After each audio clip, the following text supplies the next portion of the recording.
I really have no care for the show whatsoever. I'm completely flatlined in interest as far as the show is concerned. The game's great. I still won't ever play it because I don't have the patience, but I'm enjoying watching the cutscenes and the gameplay. I'm getting more and more annoyed at the show, seeing what the game did being better still. Like, even though the show did it pretty well, the game did it better in most of these cases so far, and I'm just going, why change so much? Hey, this is the Sword and the Pen Reflections. It is my casual alternative to that channel. Yep, here we are doing The Last of Us Game 1 review. So I was originally going to do this in like a two-parter where I would actually record myself watching, but the version that I ended up watching is quite long. It's like over 5 hours long. But I was enjoying it so much also that I kind of blasted through the whole thing in 2 days, and it probably would have taken me 4 days to film myself watching it and then editing and reviewing as we go along and all that stuff. And I was like, there's so much good stuff in this. Most of it's just going to be me praising what I'm seeing, that I might as well just take notes and then just read my notes out. So that's what you're going to get here. I'm just going to be telling you guys what my notes are, but hopefully to be a little more interesting. I mean, I'll cut in some clips and things if I can, but not too much because that takes forever. Anyway, let's get into this. Before we do though, please like, subscribe, and comment. Even if it's just with an emoji, it is a free way to support this channel. Or if you're feeling super generous, check out my Patreon, Ko-fi, or hit the money heart thanks button down below. You can become a subscriber, you can leave me a one-time tip. Anything is much appreciated. And yes, my dog's eye surgery went very well, still paying it off, and really do appreciate all the tips. Here we go, The Last of Us Game 1. And in case you guys are interested, the version that I did find actually does have all the dialogue that's not in just the cutscenes. So it's the cutscenes plus the dialogue. The only thing that was cut out of it seems to be like running from one place to another or, you know, random stuff like that. I think I got pretty much all the kills in there though. First off, this intro is excellent. I have this thing about animation that I repeat over and over again in my videos, and I'm gonna say it again here. Animation tends to be much better storytelling. It's more concise, it's more purposeful, it's just better because it takes so long to produce 1 minute of animation compared to how easily you can make a live action 1 minute. I mean, you just get a bunch of actors and say, do something for a minute, and they will. Whereas when you get to animation, that could be months and months and months of work just to make that 1 minute. So they're gonna edit the hell out of their script before they even start putting a pencil to paper, or in this case, a pixel to screen, whatever, you know what I mean. They are going to edit the crap out of their manuscript before they start actual work on it. They're gonna make sure that everything written is as good as it can possibly be because they don't wanna waste anybody's time animating something that's just gonna get cut in the end. So this was so concise. What they did in, I don't know, it was almost felt like about a half an hour of storytelling in the live action. They did it all here in like, what, 10 minutes? Not even. Like we jumped to halfway through the whole intro from the HBO version to this. This is great. This is so good. And I love the perspective of being, essentially we're in Sarah's head through the whole thing. Very innocent, not really being competent or knowing what to do, just kind of watching her dad and her uncle handle the situation around her. That scene inside the truck really sums up how you feel about this entire intro. And this is really good immersive storytelling. And I did not put out my Severance video yet, but it's in the folder on my computer. But this is something that Severance did really well also, is where it puts you as the viewer in the head of the person who is discovering things for the first time in the present tense in the story. So we are with Sarah. We don't know what's going on. Her dad comes in knowing a little bit that like the world has gone nuts. Tommy shows up and he also kind of knows what's been going on because he knows we need to get to the highway, etc. Being in Sarah's head means we are seeing everything for the first time, just like our character is, and it causes us to empathize with her a lot more. Being inside that truck really does sum up, and I know I said this already, the entire experience of the intro, because it's claustrophobic. We are just with these three characters and seeing the world fall apart around us. And that is so effective also in conveying like a global disaster. Instead of having the big back out shot where, you know, we see, okay, this city's getting blown up over here, this building is collapsing over here, and then, the news where we're seeing stuff happening all over the world, instead of us going to different parts of the world where we don't really give a shit about anything happening to them because we have no emotional connection to them except that, oh, this is our world.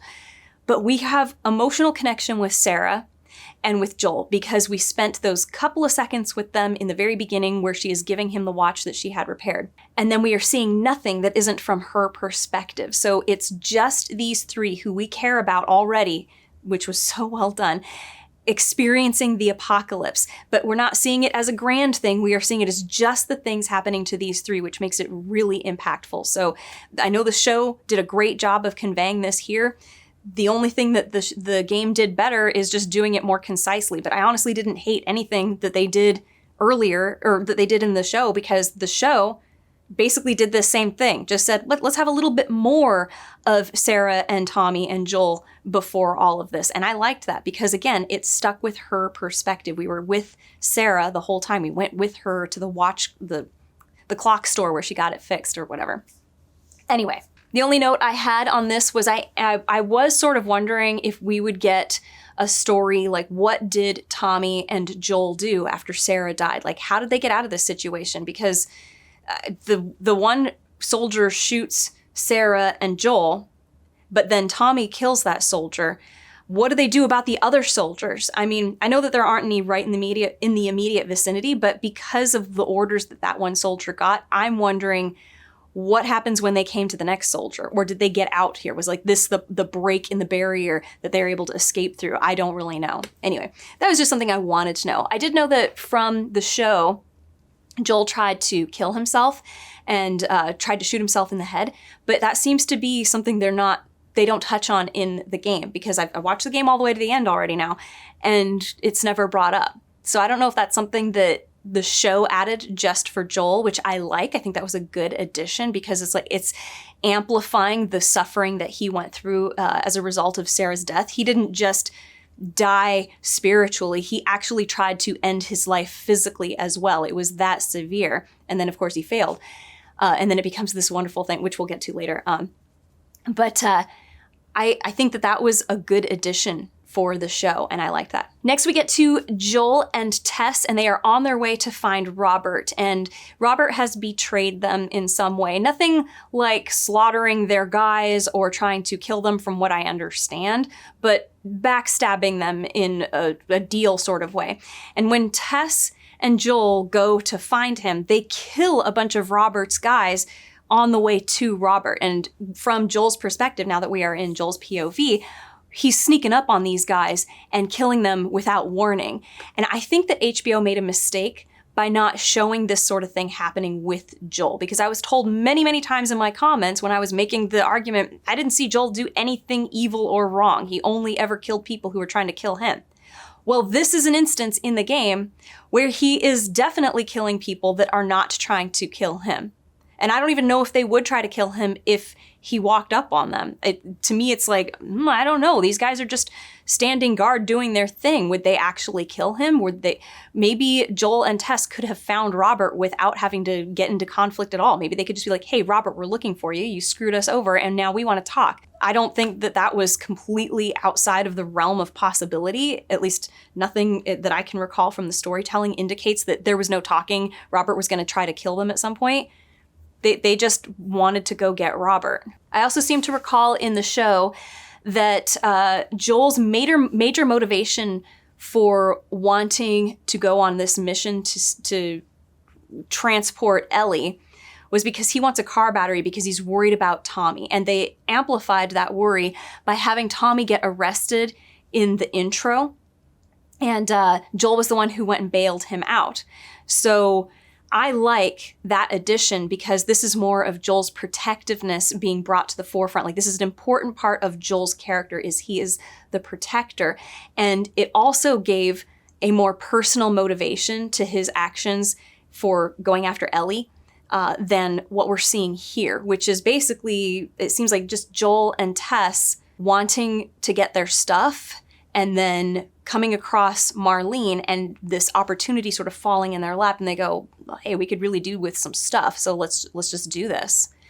I think that Joel's motivation for going on this trip with Ellie was much stronger in the show. Unless I missed a line, I don't think that I did, but I think that the strong motivation in the show being, I want to go and find Tommy, was a great choice, and I think it improved the story. But I don't think that they should have cut out Joel and Tess killing people in order to get across town or get to wherever the hell it was that they were going. Because taking season 2 into consideration, it's important that we see Joel do horrible, brutal things that maybe he didn't have to do, or this was just the easiest thing for him to do and the quickest thing for him to do, so he did it, which is, I guess, just the easiest thing for him to do. He killed people because it was the quickest and easiest thing for him to do, as opposed to trying to navigate around these situations. And that's important for season 2. Something that I noticed about Ellie immediately in the game is how much more likable she is in the game, even compared to the show.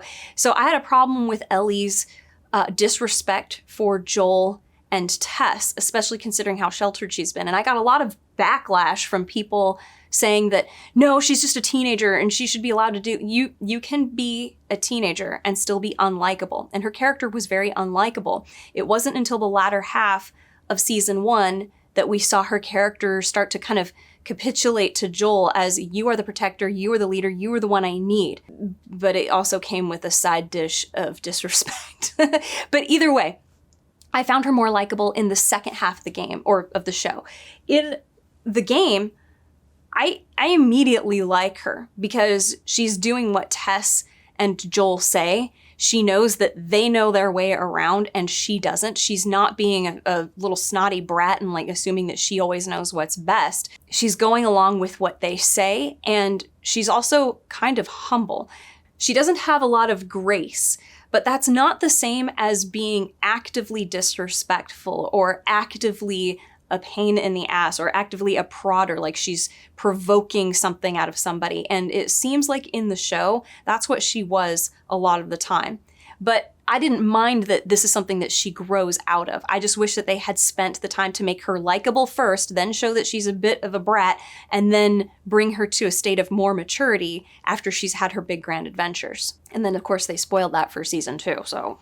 But so when Tess and Joel bring Ellie out of Boston and they finally made it to the outside and they get captured by a Fedra officer, I liked that Tess started bargaining with the officer going, I can make this worth your while. Like, she is definitely the leader in this dynamic between her and Joel, which I recall being the same. That's the way that it was in the show as well. So they carried that over very nicely. But I like that she seems to be the negotiator in every single situation. Like when she comes across Marlene and Marlene proposes, you take the girl and then we can stock you guys up with whatever you need. And she's like the one who's more willing to go along with it. And then she's the one who says, I will go and check out the supplies because I want to see how much they have to offer us and I'll decide if it's worthwhile for us. And Joel is put in charge of sentinel duty or guard duty. You take the package, in this case, Ellie, to our safe spot and just wait with her there until I arrive. And then she shows up and she's like, yep, it's worth it. Let's do this. And they decide to go. But so we see that carried even into that moment with the guard. I liked it. Now, at a couple points here, they cut through a building in order to get past potentially dangerous situations that might be out in the open. So they're like, we'll take the building. And then the building ends up being a danger zone filled with infected or other enemies, whatever. And in the second instance when this happens, Tess says, we're going to cut through this building here on the way to the Capitol. And Ellie's response is something to the effect of, yeah, because that worked out so great for us last time. And this is a good example of Ellie being snarky but still likable, because she follows that comment up immediately with a sorry, like recognizing that she said something that was kind of rude and disrespectful and she regrets it. I don't recall that happening at all with Ellie in the show. I remember her waking up the next morning with Joel and Tess having stayed up all night with a gun trained on her because they were afraid she was going to start turning. And when they start questioning her about what the situation is and like, we don't know if you're going to turn again, you know, we have to protect ourselves. And she starts pretending to twitch out. And I to me, that's not even disrespectful. That's just stupid. Here are two survivors who, well, at this point in the show, she saw Joel kill the guard, but she should know that these guys mean business, and they are not cuddly little teddy bears. They had a gun trained on her the whole time, and it just made me feel like she has no capacity for the danger in the world around her. And I wanted her to learn her lesson quickly because I was tired of this attitude, especially since I remember at the end of episode 1, we had a shot of Boston, the cityscape, all in ruins, and there were clickers that you could hear and see in that cityscape. And so I was like, so they go into the city and I know that they can hear these clickers, so she must be aware of the danger and what she's obviously seen the dangers of the clickers. When in the show, we saw her flashback where she was with Riley and they were attacked and then they both almost died and then Riley did die. I mean, the thing is this, I did not believe that Ellie would be that reckless and careless. Like, it didn't feel like somebody who grew up in a dangerous situation or was in a dangerous situation. She didn't believe they were in danger and didn't act like they were in danger. So I didn't believe that they were in danger, even though Tess and Joel were acting like they were in danger. Anyway, that was annoying. And also, she gives some lines where she is concerned about Marlene. Like, how is Marlene? Was she okay? And then she also apologizes when she makes noise. Like, we see her self-awareness in the world that she's in. Like, she was worried about Marlene, who she knew was injured when she left her. And she's sorry about making a noise and realizes that was a dumb thing to do and wants to make it known that she doesn't want to do that. It was an accident and she's going to try not to do it again. And she says thank you for... or that she says that she is thankful that Joel and Tess were sent to her, like that she is with them. She recognizes these guys know what they're doing. I don't. I would want to be with the best survivors, and these guys obviously are very, very good survivors. And she expresses gratitude that they were sent to her.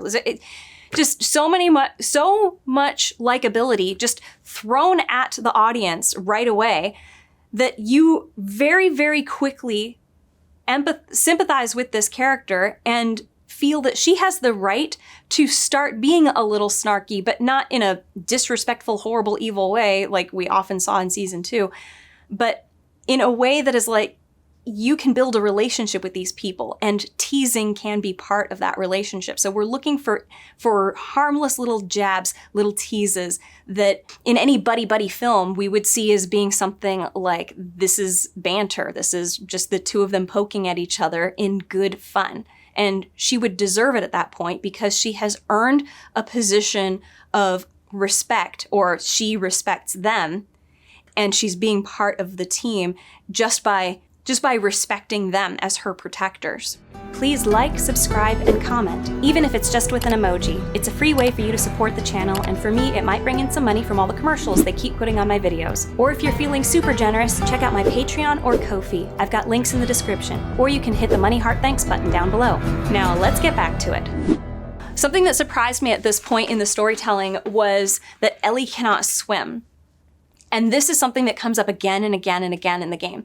Ellie cannot swim. It becomes a plot point at the very end. I was really surprised that she could swim in season 2, but we didn't have any sort of flashback to Joel taking a bunch of kids out to a river, or maybe a bunch of the adults take the kids out to the lake to like learn how to swim. We didn't get anything like that. But then again, I don't recall also in the show that Ellie ever said she can't swim. I just don't remember that. But it was a very big point that they made again and again in the game. And again, like I said, it became a plot point by the end, because she definitely could swim by season 2 with a backpack and heavy boots on. That backpack was full of ammo. There's no, like, a Navy SEAL would have difficulty swimming with what she was wearing in that ocean. And that distance. No, nobody would have survived that, sorry. After Tess is revealed to have been bitten, and they're in the Capitol building, in the game, Ellie says, "I'm sorry, I didn't mean for this to happen."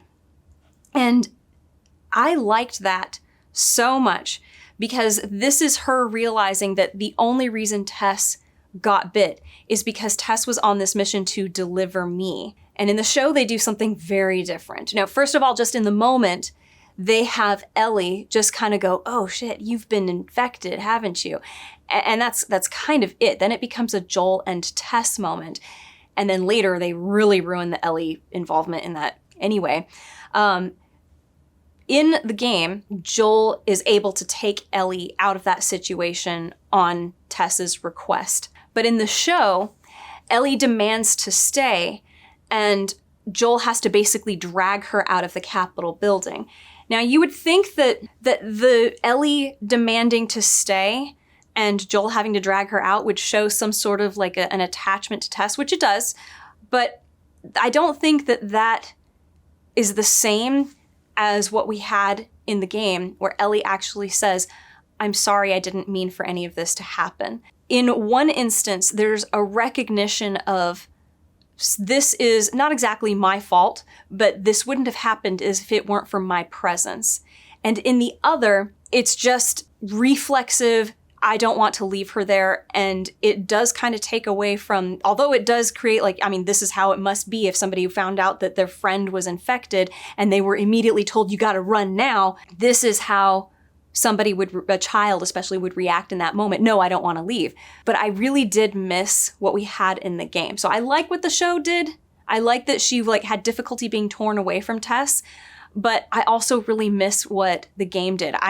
It's hard for me to judge which one was better. If I was going to pick one, just if they had done all the other really likable things with Ellie in the first part of episode 1 and 2, then when you get to this moment in the show, I would have been okay with Ellie having to be torn away from Tess, and that's what they chose to do instead. But also, I don't know why they couldn't have done both. She couldn't have said, oh my gosh, I didn't mean for this to happen. Just I didn't mean for this to happen. You don't even have to have her say sorry. I didn't mean for this to happen. And then have Joel grab her and take her away. Maybe she did say, I didn't mean for this to happen in the show and I just don't remember, but I just don't remember. Another point I want to make here is that Joel and Tess in the show were portrayed as a romantic couple more than in the game. And I remember that being something I took issue with in the show. I did see that Tess climbed into bed with Joel, nothing sexual, just to climb in next to him and kind of spoon him. And then there was the scene where they were at the coffee table and he was helping to dab some of her wounds because she just got beaten up. That scene still was in the game. But in the game, they didn't have that bed scene, and they did keep the tablecloth, the coffee table scene, but it felt more like these two are less romantic and more just a partnership. And that helped me to believe Joel's being able to put aside his grief over her quickly. That helped me to accept that more than what the show did. So because the show actually did do a little bit more indication and it was exemplification of the two of them being more of a romantic couple. I mean, they even had that moment where I never have asked anything of you, and you can almost see this, she wished that there was something more between them, but he never was able to give her anything. And he just kind of recognizes, I was never able to give you anything, but I'll accept your dying wish, and runs out of there. It still felt like I struggled to think that he could go that many years with Tess, somebody who he sleeps next to, and I'm guessing that they were sleeping with each other. I struggle to see that he could just cut himself off from her emotionally after that. And the amount of mourning time that they gave him after that did not satisfy me in storytelling. I would have needed a lot more time to accept that he got over just Tess's death. So anyway, I think the game did it better there. Yeah, one thing I remember from the show, and this really annoyed me, was Ellie, the morning after Tess has died. So Joel was washing his hands and building sort of I forget what it's called, but it's like a little memorial, a tower of stones by the side of the river for Tess. Like, this is his memorial to her.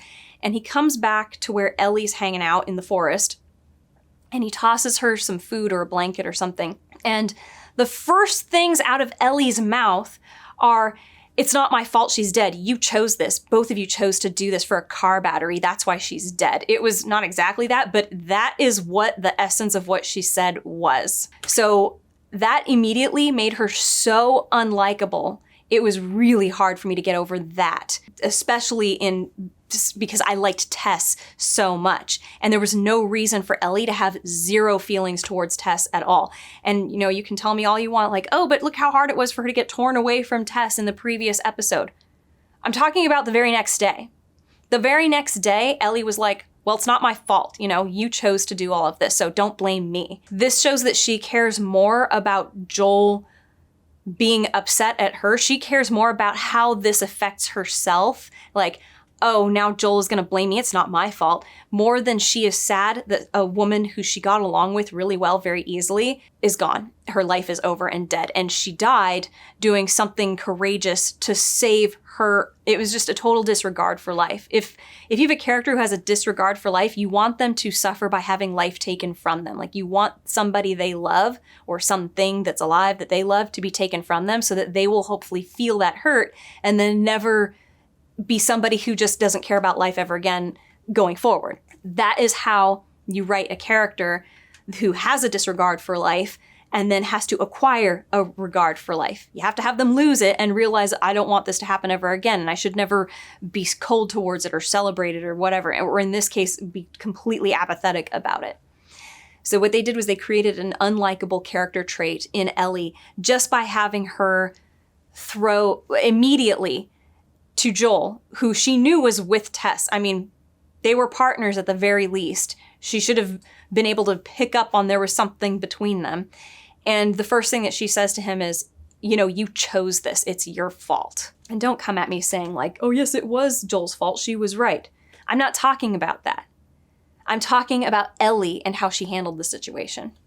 She handled it like an asshole. So that's how I feel about her. So there are a couple times now where we see Ellie and Joel going through areas where there are spores and Joel has to put on his mask and Ellie doesn't have one on. And I did have a question about this. So do spores become ineffective after a certain period of time? Because, well, they would cling to your clothes and your hair.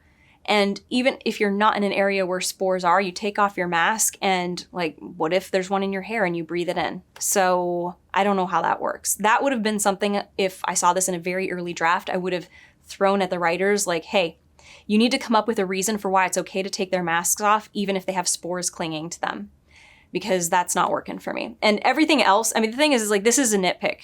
I mean, it's not really a nitpick. It's a pretty big problem if you want this world to feel real. But everything else was so good that I didn't really like, I was just like, I'll give it a pass. Like, I honestly liked the game so much that all the little flaws that I do find in it, which aren't a whole lot, I'm just kind of like, whatever, I don't care.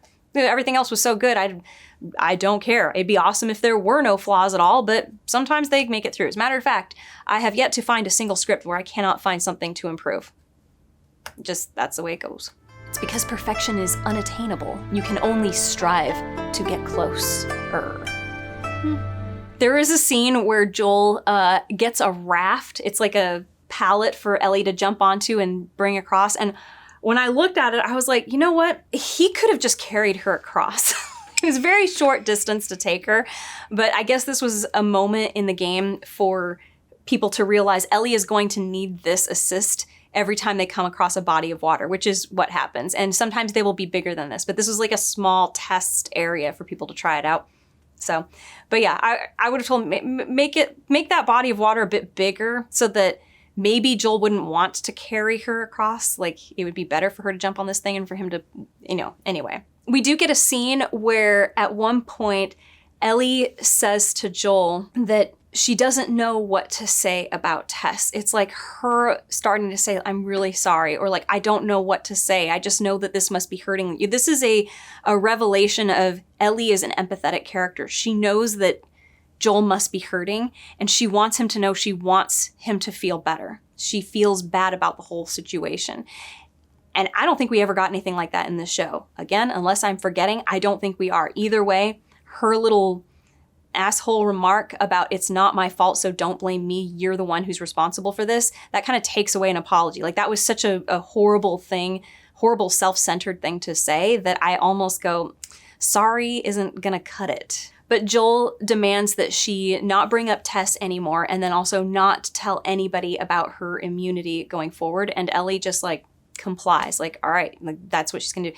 This is so nice to see that a child recognizes she's a child and she's in a very dangerous world, and she will die if she doesn't have this man's protection, and she will die if she does anything wrong in following this man who is trying to protect her. So I like that. I like the self-awareness there. It's something that I really felt missing from the show. There's a really interesting scene where they're in Bill's town and Joel gets stuck in a trap, or he springs a trap, and he's upside down in this like warehouse, or I don't even know where they are. It's like an indoor outdoor sort of building. He's upside down, and the view of the gamer is upside down as well. Like Ellie looks like she's walking on the ceiling, and he's like, Ellie, you need to cut me down. And she's going over to where this refrigerator is basically what is keeping Joel elevated, and she's trying to cut the ropes that he can get down. And as she's doing that, these infected come running in after her, and she can't keep cutting it. She has to run away from them, and Joel has to shoot at them while he's upside down. And I loved this scene. I was like, this is so good. This should have been in the show. I don't know why this scene wasn't in the show. This was such a great scene. I don't think I've ever seen this done before like this, except actually in Night and Day, which was like a Tom Cruise, Cameron Diaz romance comedy, which is actually a really good movie. Don't watch the director's cut. Watch the theatrical cut. It's great. It's a fun movie. But like this, it was intense, and it was so, it was jarring's not the right word, disorienting. I was like, oh my gosh, this would be horrific to be in this situation. I can imagine that the gamers must have been like, well, what do I do? I'm upside down. For me, I would have been dead within 2 seconds. Actually, Ellie would have been dead, and then I would have been dead, and then would have had to play like up to that point again. Like, you guys definitely did not want to watch me play a game. I really cannot do it. It's not in me. Also, I have no patience. So I would get really frustrated and just give up. So you trust me, it's a good thing I watched somebody who actually knows how to play the game. So they meet up with Bill, and I like Bill right away. I like that he was suspicious of Ellie and handcuffed her to a pipe. And then he's questioning Joel about the girl, and like it takes a minute before he's like, okay, like, you know, and he has to be convinced by Joel. Joel says, you owe me. And we don't get the story behind what that is. And this is actually good storytelling to give hints of there was something before, but you don't have to go into the details of it, maybe leave evidence of it. And we, the audience, it benefits the audience in portraying a world that is beyond what our narrow scope is. So I don't know if you know anything about, I think it's called the iceberg of world building or storytelling, but it's essentially this, is you as the writer should develop the full iceberg, but your reader only needs to know about the stuff that's relevant to the story right on the top. So that little bit there, but there's a lot underneath there. And what happens is when you do that, you do give the impression of a real world with real history, with real events that have actually taken place. Because you yourself, when you go out in the world and you experience things, you only get little bits and pieces of other people's lives. You only get little bits and pieces of stories and scenery and events and like everything. We are not omniscient to everything around us.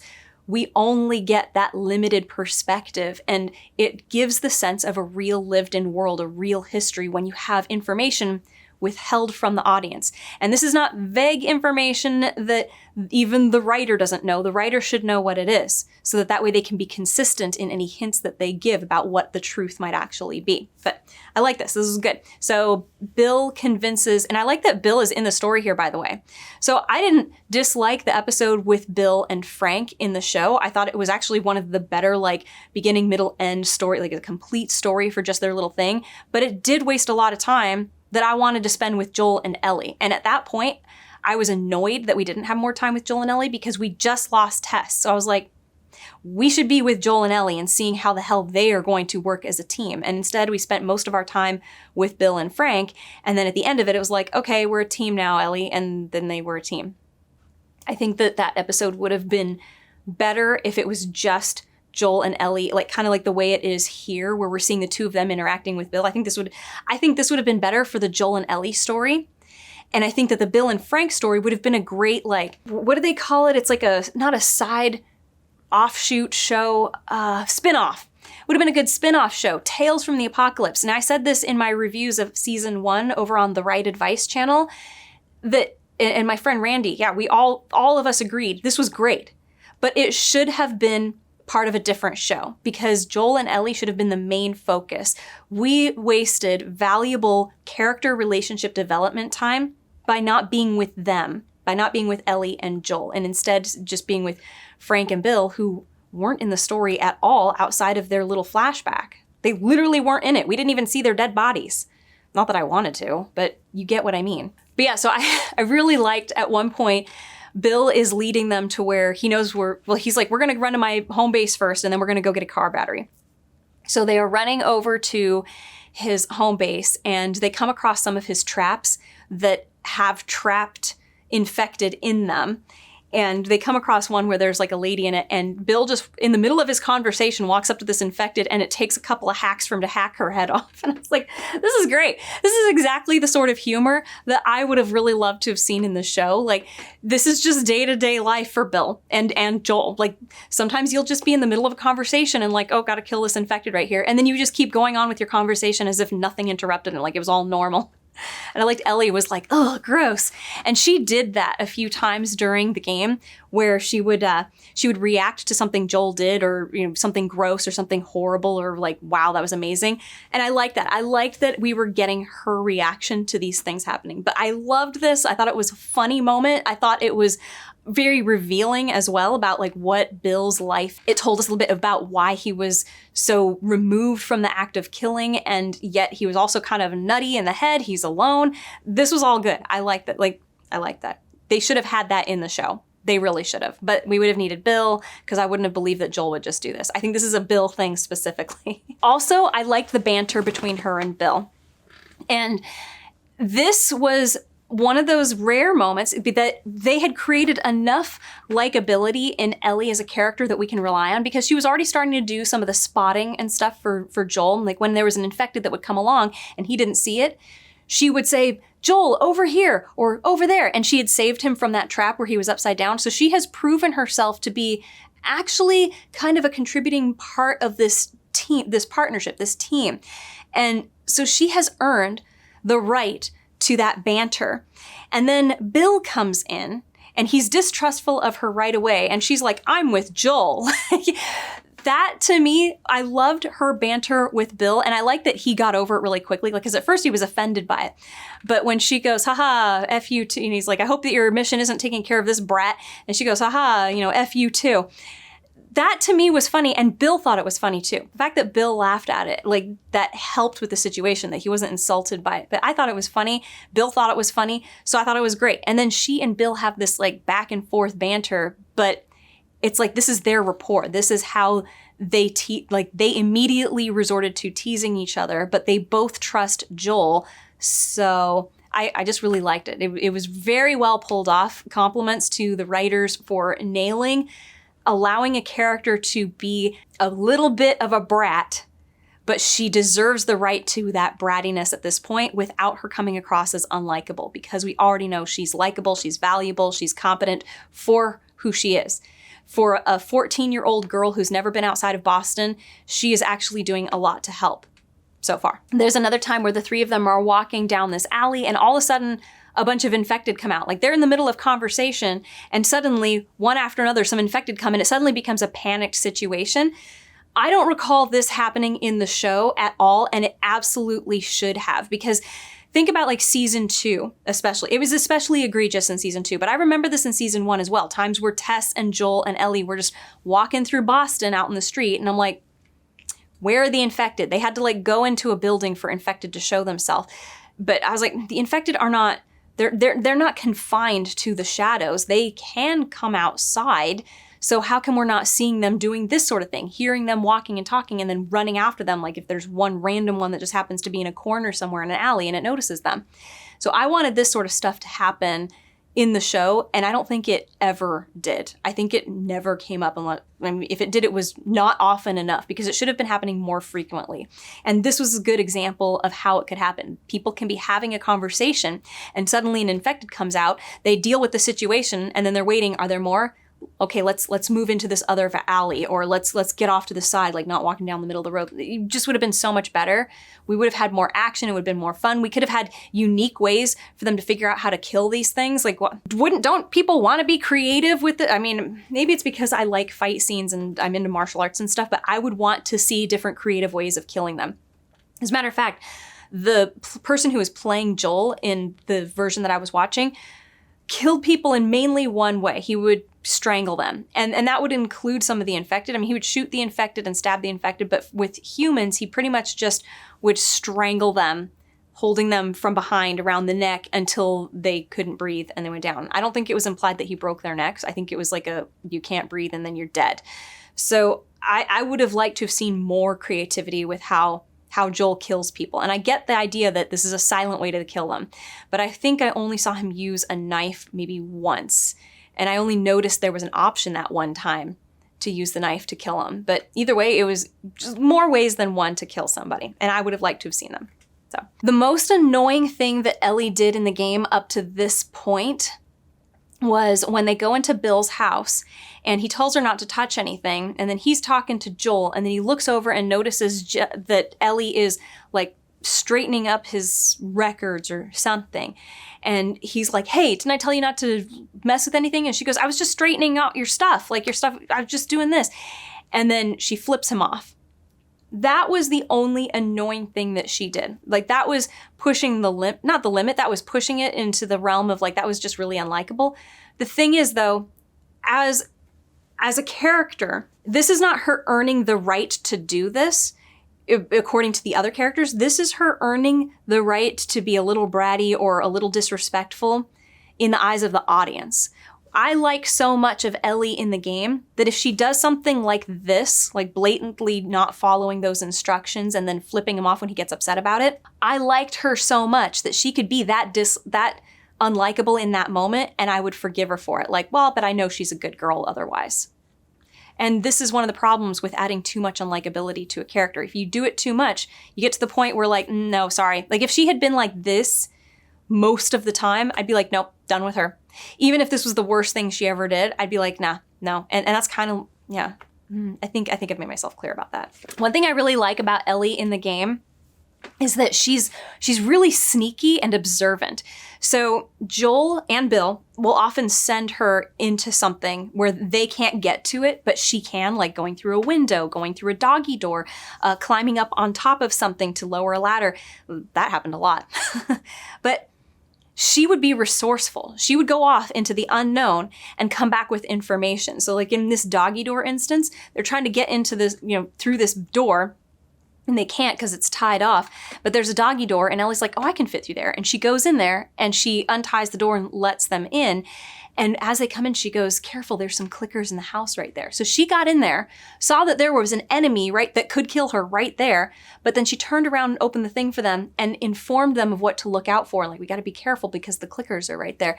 I was like, this is so nice. Like, she's becoming a useful member of the team. This is like even more usefulness. And she did this over and over and over again, things similar to this, where she would be in an area that the others can't get to. And then she would inform the others like, hey, this is what's over here, or this is what I found, or whatever. She did this over and over and over again throughout the whole game. They definitely should have had Ellie doing more of this in the show because it would have added to her value and her competence. She was not competent at all in the show. I mean, she was more competent in season 1 than she was in season 2, that's for sure. At least she kind of felt that way. But the thing is it would have been nice to have seen a slow buildup of that and of that competence. And this is the opportunity to do it. This is how you do it. You have her doing little things that seem like that's nothing, but she's making herself useful in those situations. She's bringing information about a situation they're about to enter. That's so useful. Another thing I liked about this, so this was something that the game did. There are phases of storytelling I noticed throughout the entire thing where a sort of theme would come into play. It would enter the dialogue or enter the action or one of the cutscenes in some way. And then we would see for a few scenes after that an exploration of whatever that is, and then kind of a resolution. So we had the introduction of Ellie telling Joel, I'm sorry about Tess, and him going, we're not talking about Tess. Don't bring her up ever again. And Ellie just like, okay. Then when we get to Bill, we see that Bill very openly in front of Joel calls Tess like an idiot for this being her idea, because Joel does not tell Bill that Tess is dead. He just fakes that she's still alive. And Bill insults Tess, saying that she's not smart and that Joel is going to die trying to do this thing with Ellie. And Bill does not die in the game. He's still out there. Anyway, sorry, that just dawned on me. But yeah, so there's that theme of Ellie wants to talk to Joel, like almost to comfort him or address the loss of Tess, and Joel is like shutting it off. No. Then we get introduced to Bill, and Bill, who is very cold about making attachments to anybody, and we see that through his regard for Frank, where he talks about, I had a partner and he was worthless and all he did was get me into trouble. Like, I wish I never had one. It was a waste of time, all this stuff, very cold. And then we have in the house here, Ellie telling Joel, I'm sorry about Tess. And like, what was her exact words? This is after Ellie has heard Bill insult Tess in front of Joel and Joel just not react to it at all. And it's also after Joel has heard enough of Bill's disregard for Frank, his partner, and like nothing, cold, and which is sort of a reflection of his partnership with Tess. So Ellie finds him alone in a room, or actually Joel walks into a room that she's in, and she just takes the opportunity to say, I'm sorry about Tess. And she promises that that's all she wanted to say, and she won't bring it up again, just as Joel requested earlier. And Joel's response to her is, you don't need to worry about me. And that was just like a little bit of progress in their relationship. Him acknowledging that she's worried about him, her continuing to express that she wants to say something to him, and him like, you don't have to worry about me. And that's just like a little step forward in that phase of the storytelling here. This is what I'm talking about, phases in the storytelling. And it kind of comes to a conclusion in this next bit here. So they get attacked by a bunch of infected again while Bill and Joel and Ellie are trying to find a way into this building, into the high school, I think it is. And they can't find a way in. Like, there's no way to get in. And Joel is so distracted taking out infected, which you can hear Ellie calling out, like she's spotting. She's acting as the spotter for Joel while he's busy fighting one infected, like, hey, Joel, behind you. Again, like still making herself very useful. But then she and Bill disappear around the corner. Joel is left fighting. I don't know if this is just because of the person who's playing the game that I was watching, or if this is how it is for everybody. But at one point, Joel is there alone because he's just killed an infected, but there are still more infected coming after him. And you hear Ellie's voice, Joel, over here, we found a way in. And so he runs around the corner and sees that they found a way in through a window. So he helps her climb it. She helps him climb in, and they try to close the window, and infected gets there, but they kill the infected. Either way, they manage to get in. But again, this is like her watching out for Joel. There was one thing that was not really fully explained in the game, but I really liked it, and I wish we had seen it in the show. So in the game, the bloaters are a bit slow, but they're big and they're hard to kill. So it's like the impending doom. Like, it's coming at you slowly, but it's gonna get to you because you're not gonna be able to kill it before it gets you, unless you're, Joel or Ellie, or unless you're a really good shot many, many times in a row. But one thing that the game did, that the show did not, is the bloater is like pulling chunks off of its body, these like pods, and lobbing them at people. Now, I do think, okay, it does seem to me like that is a level of awareness and intelligence that maybe an infected person would not have, but I still loved it because I was like, that is so creepy and weird. But the thing I didn't like about it is that whatever this puff of whatever it was that they would, the pods would release, I don't know what that was supposed to be. Now, there are some mushrooms that will exhale, and it's not spores, it's like ink. I've only come across that once before, and that was in Germany. I think that's what that was supposed to be, and that is, I believe, a kind of a defense mechanism, but I don't know if there's supposed to be spores in that, and even if there weren't, it's a part of the fungus, and how much of the fungus has to get into your system before it would kill you, or before it would infect you also. I would love more of a concrete set of limitations and rules for the infected, because this lobbing the pods thing the smoke bomb pods was cool, and every time it happened I was like, Should they be wearing masks? Well, should Joel be wearing masks? I like this. And then also when they get into a certain house and they're just kind of exploring the house to see if there's anything useful. And this is where Ellie's not being in the room. Joel and Bill find Frank, and Frank has hung himself in the house. He's got several bite marks on him, so he has been infected. And you can see Joel in the back watching Bill look at Frank's body, noticing bite mark, like he's been infected. I guess, he didn't want to turn. And Joel tries to express like sort of almost a little bit of sympathy for Bill, but without actually doing that. But he's witnessing Bill angry at Frank for dying. Basically it's a very cold sort of reaction. There's obviously a lot of hurt underneath there, like we the audience can see it. But Bill's reaction to Frank's death seems to hit Joel, because then we have Ellie calling to them. She has found a car and it's she's turning the key in the ignition and it's almost turning over, but not quite. She's like, hey, look, it's still got some juice. And then Bill discovers that's where the battery was. Frank took it and stole it. And then he finds other stuff that Frank stole. And he's complaining more about Frank and oh, you were stealing all this stuff from me, huh? Like he's very angry at him. Then at another point, Joel finds a letter that Frank wrote to Bill. And I didn't read it. For some reason, I didn't read it. I know that I should have, but I didn't. But I'm sure that I can understand what the sentiment was, because Bill gets it and he's like, oh, that's how you felt about me? Well, F you too, Frank. He's very upset by this letter, and it seems that Frank was expressing a lot of anger towards Bill. And we hear Bill reacting to it through Joel after having just handed it over to Bill, like, here you go, here's the letter from your partner. And immediately after that, he goes over to Ellie, who is in the cab of the truck, and says to her that she's doing real good, like complimenting her on how helpful she is being.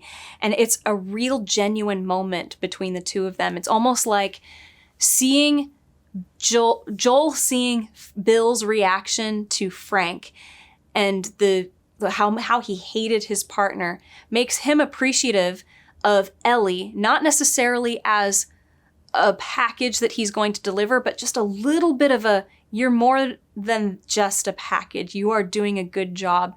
You're being helpful. Something that clearly Bill is not grateful to Frank for at all. Whether Frank actually was helpful or not is kind of not the point. It's him. It seems to be an exemplification of Joel recognizing, I don't want to be exactly like Bill, because that's just miserable. Joel does not view Ellie the way that Bill views Frank. And he seems to have recognized that she does have care for him, and that's worthy of recognition. And this is the pattern that we see in these little phases of the storytelling, where some drama happens, Joel's not quite ready to open up about it, but he eventually does, or he eventually does come around by the end of it. And I like this. This is great little segments. I enjoyed every single one of them. I was a little surprised that Ellie knows how to drive a truck. And it was weird that in the show, because this is a manual, this is a stick shift truck, and she knows how to do it. In the show, it seemed like she'd never been in a vehicle before, like a moving vehicle. A little odd. I don't know why they would change that. Whatever. I'm getting more and more annoyed at the show, seeing what the game did being better still. Even though the show did it pretty well, the game did it better in most of these cases so far. And I'm just going, why change so much? You know what scene I really liked in the show, actually, that was not in the game, was when they saw that airplane that had crashed. I like that because an airplane imagery comes up at the end of the story, and it would have been nice to have had this sort of a bookend, there's the plane, and she's imagining what it would be like in the plane, and then we can get the idea of how that thought might have entered into her mind. Although, did the plane thing even come up in the show? I don't think it did. I think this is the only time we saw the airplane thing, and airplane at all in the show, and then it was not brought up later, unless I can't remember. Somebody else will remember. I don't care to go back and look. I really have no care for the show whatsoever. I'm completely flatlined in interest as far as the show is concerned.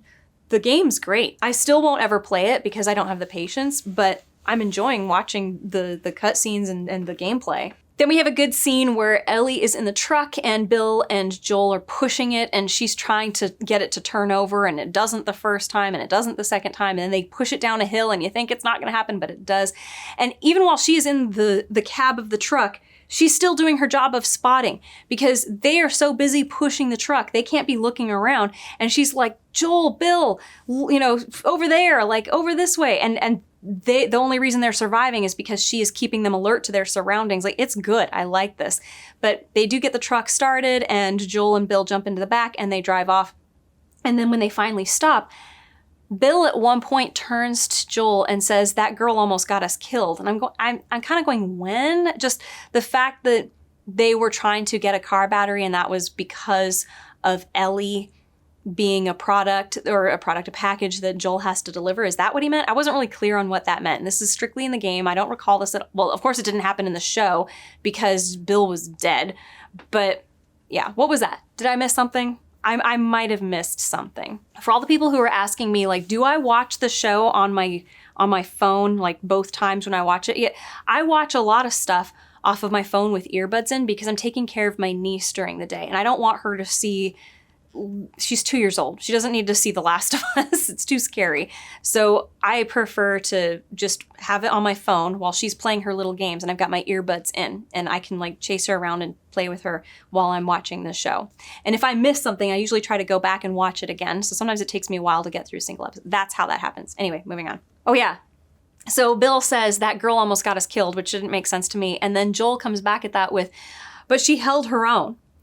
Like, okay. I mean, I agree with Joel. I don't understand Bill's perspective, and it's weird for Joel to say this. That's like the one writing complaint I have in the game. I don't know. I think maybe I might have a couple more later, but that was the first one I was like, what? But yeah, Bill is basically convinced that Joel's not going to make it, but still gives him a hose that they can use to siphon gasoline out of cars and stuff. And that's when Joel, just like how he recognized the value in Ellie, not the value, but the kindness that Ellie was showing him by showing concern and saying, I'm sorry about Tess and whatever. He returns that, not to her, but to Bill. He extends that. Like he is starting to learn some things and change himself. This is the first major evidence that we have of Joel changing in a permanent kind of way because of Ellie's influence on him. And I really like this. This is like the conclusion to this phase in their storytelling, in this storytelling. So he says to Bill, I'm sorry about the death of your partner. And it does seem to touch Bill a little bit. And I like that. I liked that. Later on, we get that Ellie stole a cassette and a comic and a porno magazine from Bill.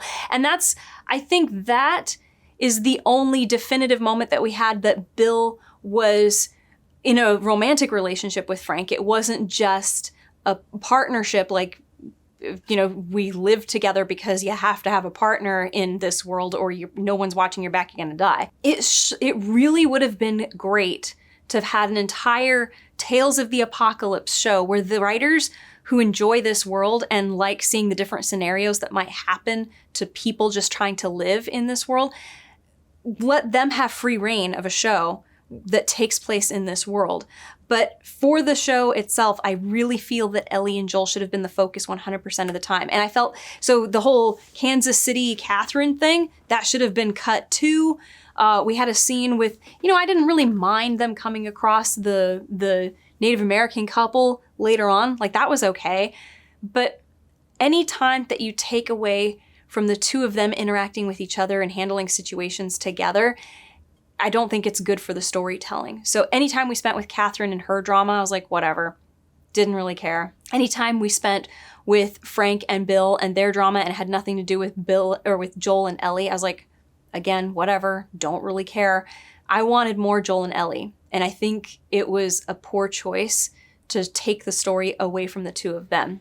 But I think it would have been a great choice if they created an entire spin-off show of just Tales from the Apocalypse. That would have been awesome. Make it episodic. So people, like, you can get a whole new cast with brand new stars in each one. People would love to be part of that sort of thing. Yeah, and then when Ellie gives Joel that cassette and Joel plays it, and he obviously is like, oh, this is a good one, and he puts it on.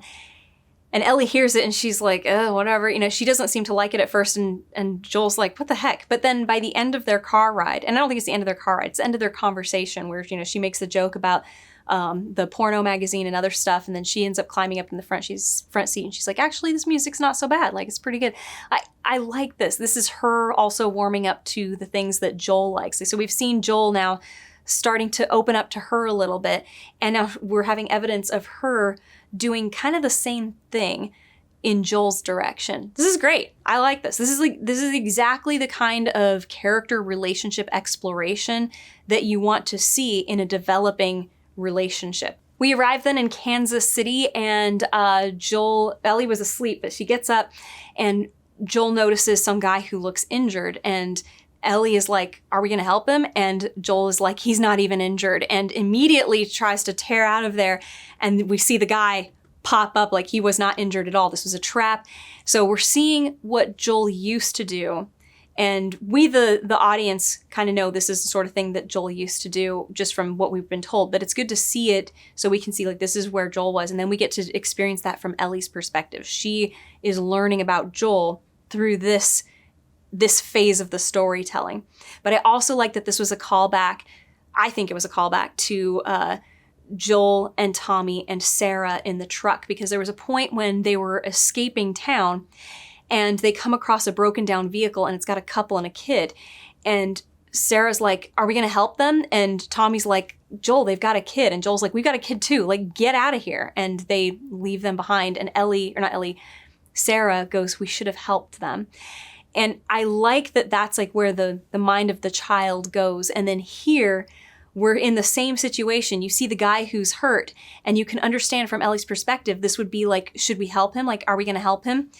But at this point, Joel's fears and suspicions about, is it wise for us to stop and help somebody, have been founded. They've been well founded, because this is a trap that he used to set for people. So kind-hearted people who would, oh no, do you need help? And this was the bait for the trap that would spring. So I like this. This is good. Then we've got a few little things that happen. So at one point, Ellie learns to whistle, and she's like, oh my gosh, I'm whistling.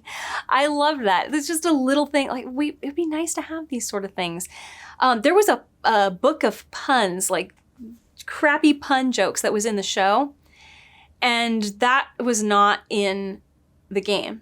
Unless it is at some point and my character just didn't pick one up, I don't know. But there was no crappy puns book in the game that I observed, and I liked that, and I thought that would have been great to have in here. The thing is that there was enough other really nice, enjoyable interactions between Joel and Ellie when it was just the two of them that I didn't miss it a whole lot. I would have loved to have seen the crappy puns, like this is this fun, like almost dad joke thing between the two of them that they both like, or that Joel eventually grows to like. I would have liked to have seen that. I just think it would have been great to also have. So I think that was a good addition. You know, as far as adaptation goes, well done to HBO, adding that in the adaptation. It was a not the greatest in the world replacement, but it was a good replacement. I wouldn't say good replacement. It was a good addition. But anyway, so let me get back to some of these other things. Joel finds a comic book, and these are comics that he gives to Ellie, and Ellie is invested in this one comic book, and she brings it up a couple of times throughout the game. And so I like that when Joel found one, he collected it instead of, at least the driver of my game collected it instead of just leaving it, which is nice. They come across something written on a wall where basically it says something like, you know, you need to feed us, Fedra, or something like that. And Ellie was asking Joel about, you know, what was all this about, and, you know, killing the few to save the many. And this is the first time that we have seen this moral conundrum brought up, where is it morally right to kill the few in order to save the many? And these are going to be really important to pay attention to on rewatches if you're going to pay attention to what the theme is. If you don't know how this ends, then it might not stand out to you when it happens. It would just be something that, you know, you're told to consider and you go, oh, that is something interesting to think about. But it's very important to the storytelling is, when is it okay or not okay to sacrifice the few for the survival of the many? And the reactions of the characters are what we should take away from the presentation of these questions. So Ellie's reaction to this the prospect of killing the few in order to save the many sounds shitty. So she does not think that's a good deal at all. And you want to always keep these sort of little bits of information in the back of your head when you're trying to assess what the themes are in the storytelling. So in this story, we've got, is it right to sacrifice the few in order to save the many? And Ellie's thoughts on this are, at this point, that doesn't sound like a good deal, or at least it sounds miserable. While they're in Kansas City and Ellie is talking to Joel as they're trying to get cut across town, and she's asking him about, did you do this stuff? Like the hunters, the guys who would come after you to steal stuff from you and then kill you. Because she's now learned that this is what Joel did. And she'd ask, did you ever do this stuff? And he doesn't really answer yes or no, and just leaves it at that. We, the audience, know that he's just not telling her, yes, this is exactly the sort of stuff that I did. But I believe he does confirm that they would do things like setting traps where they would put somebody vulnerable out and people would stop to oh no, are you hurt? And that would be an intentional trap to catch people. So that in and of itself is pretty bad. And then with all the evidence that we have had before, where we saw that Joel was ruthlessly killing people who weren't directly trying to kill him, but who were obstacles for him, no idea whether they would try to kill him or not if he tried to get past them. It kind of fills in the blanks that are left in the present situation. So the stuff we've seen in the past answers our questions here. At one point they go into a hotel and they are in an elevator shaft. And I think this was a really good moment where we can see an exemplification of Ellie's dependence on Joel. Ellie is definitely aware of her limitations and her need to have Joel, or she's basically not going to survive. And when they're in this hotel, at one point they're in the elevator shaft and the elevator breaks and Joel falls down several stories and Ellie is freaked out and she's asking Joel, like, are you okay? Are you okay? And he says, yeah, I'm fine, but I'm going to have to climb up a few stories to get back to you. And she's like begging him, like, don't do anything stupid, please. And I felt it was really well conveyed without just being blatant with what's going on, that she needs him. She's terrified if she loses him. And we, the audience, get to witness her being very self-aware of, I am not competent enough to make it on my own. When you have a character who's constantly running around acting like she's competent, but then showing no competence, it does make for a character that we find to be very obnoxious. This is what I'm thinking of with Ellie. She wanted to get the gun and she wanted to use it and she felt like she knew what she was doing and always giving these snarky responses and answers. It's much better for her to prove that she's capable and then say, I would really like to do this. I think I can help. And then accept if Joel says no. And then for Joel to come around and go, you know what, actually, you could do this. And this is what we see happen in Kansas City in a little bit here. But I really like that we get moments like this in the elevator shaft where we are seeing that she's scared. She is scared of losing Joel and she doesn't want him to get hurt or die.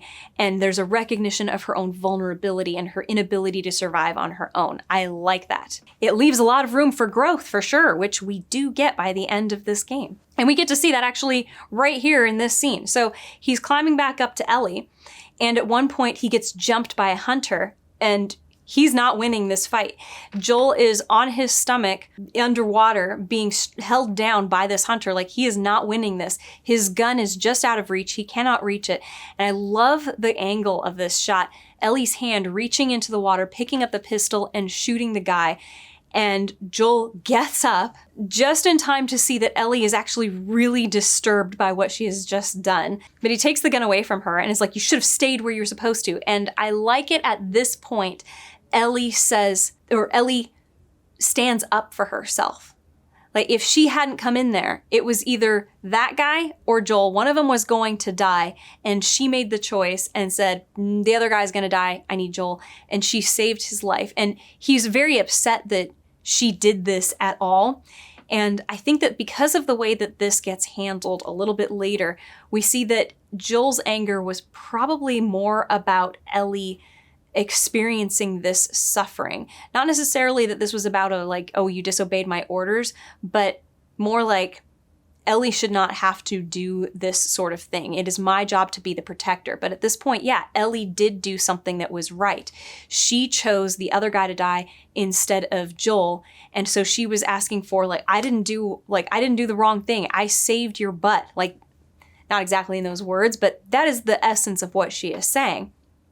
Again, this ties back to that question that we had at the beginning, sacrificing the few for the good of the many. Well, here she was making a choice between one, and she chose Joel. And she's like, I did the right thing. I saved you. You would be dead. Either he was going to die or you were going to die. And I said, he's going to die. Like, she made the choice to save Joel's life. So yeah, Joel's upset with her. And she defends herself, which I liked. And I wanted Joel to come around. And I was like, oh, this is one of those phases. He's going to come around at the end of this. You can see that Ellie is upset at him afterwards, because numerous times before this moment, Joel would send Ellie up on top of something or into a room or whatever and say, hey, bring me that ladder, hand me that thing. And she would be very helpful in spotting and stuff. But after this moment, Ellie is not as helpful.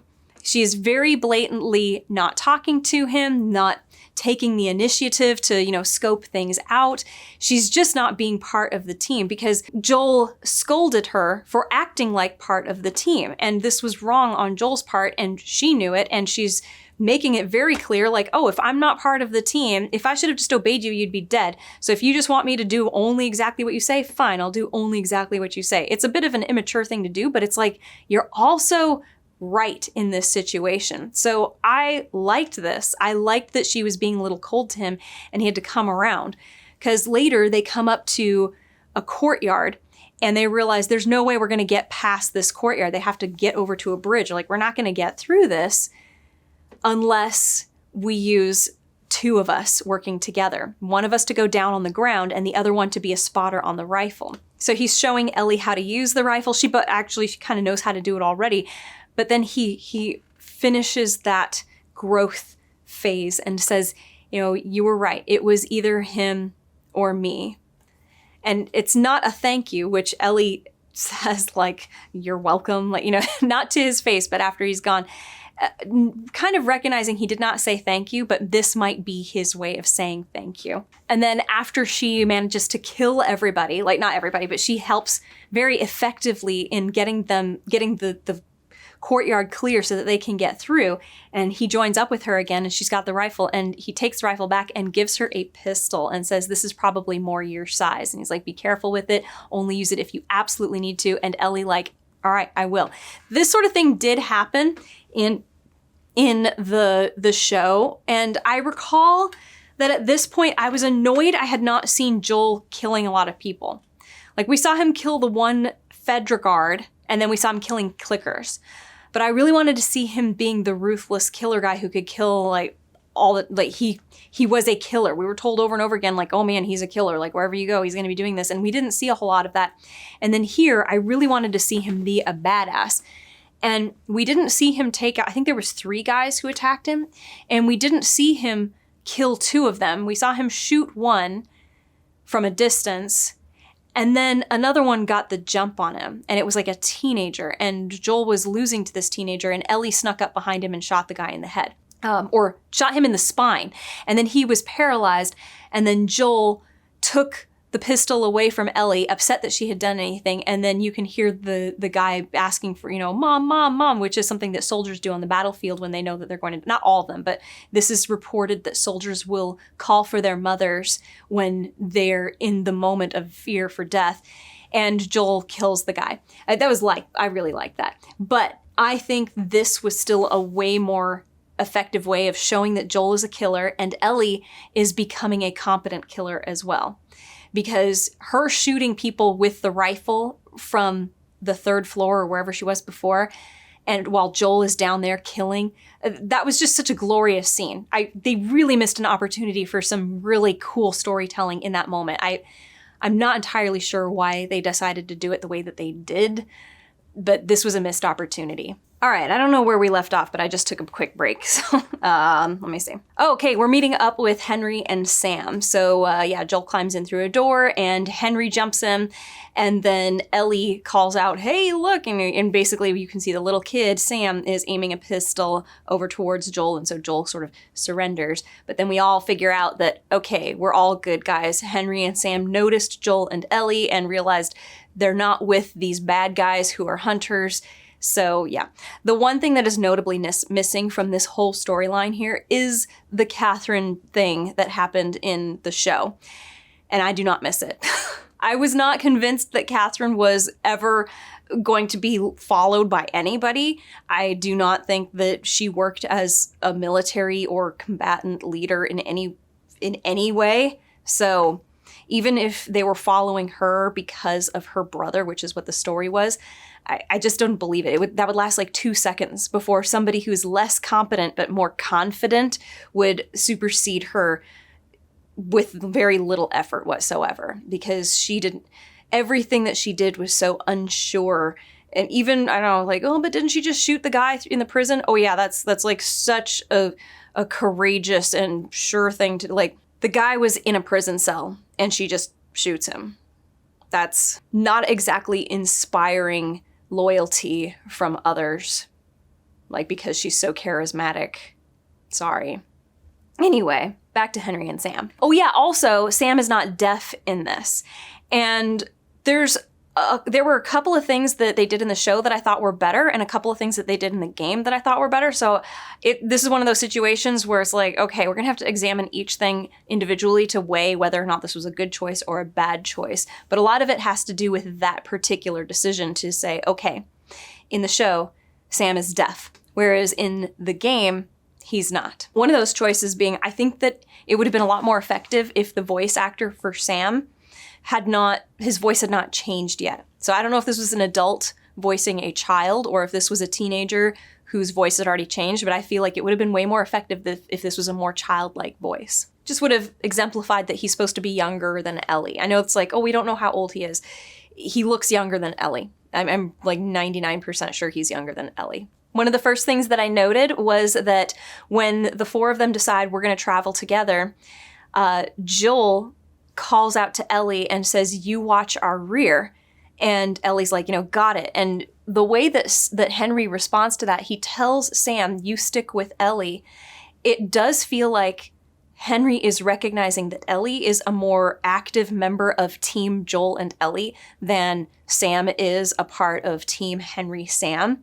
And so he's almost defaulting to that. If this guy trusts Ellie, I'm going to go ahead and be okay with Sam being beside Ellie. And it's a very slight indication of that and not like a very strong sentiment being conveyed, but it's like there's evidence of a slight tendency towards that simply because he does tell his little brother, "You stick with Ellie." Like, if he didn't feel that he could trust Sam or Ellie at all, he would have said, "You stick close to me," right? So there. He is recognizing that this very competent Joel sees Ellie as competent enough to have a responsibility in Team Joel Ellie. Why am I getting all these text messages all of a sudden? Oh, here's another interesting thing. So I have noticed that Joel and Ellie and, well, Bill and Tess, all these guys, them talking to each other in close proximity to enemies and infected bothers me less in the game than it does in the show. Like, in the show, I was so annoyed that we would see people walking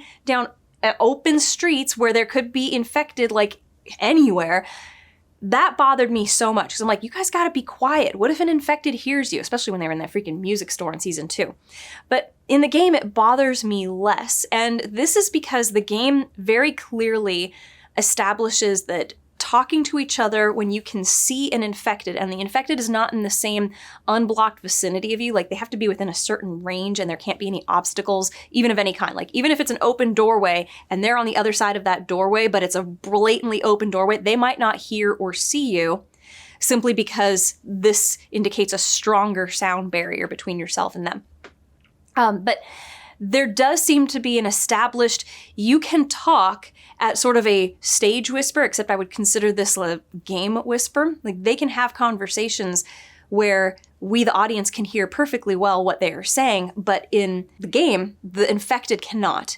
And we may look at it and go, there's no way that infected can't hear them, but it's because it was done so many times, it seems to be establishing definitively, this is intentional. We are saying that you can be this close to somebody and they don't notice you're there. You can make this much noise and they won't notice you're there. And I found that acceptable in the same way I find a stage whisper on stage acceptable. Now, the thing is when you translate that to live action, that's not acceptable. We do not accept stage whispers like that in live action. We expect the camera to get closer and for the voices of the actors to drop more.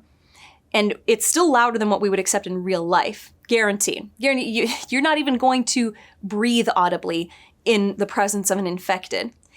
But we would accept a little bit of it in film because there's a slight degree of acceptance for noise, making noise in the proximity of somebody who can hear you. But it is significantly reduced in comparison to what we would accept in this game, obviously. So that was just an observation that I made as an editor, I guess, going like, that's interesting. I actually accept that they can make this much noise in front of the infected and in front of enemies, human enemies who have not been infected. Like, I accept it and I go, all right, I believe them.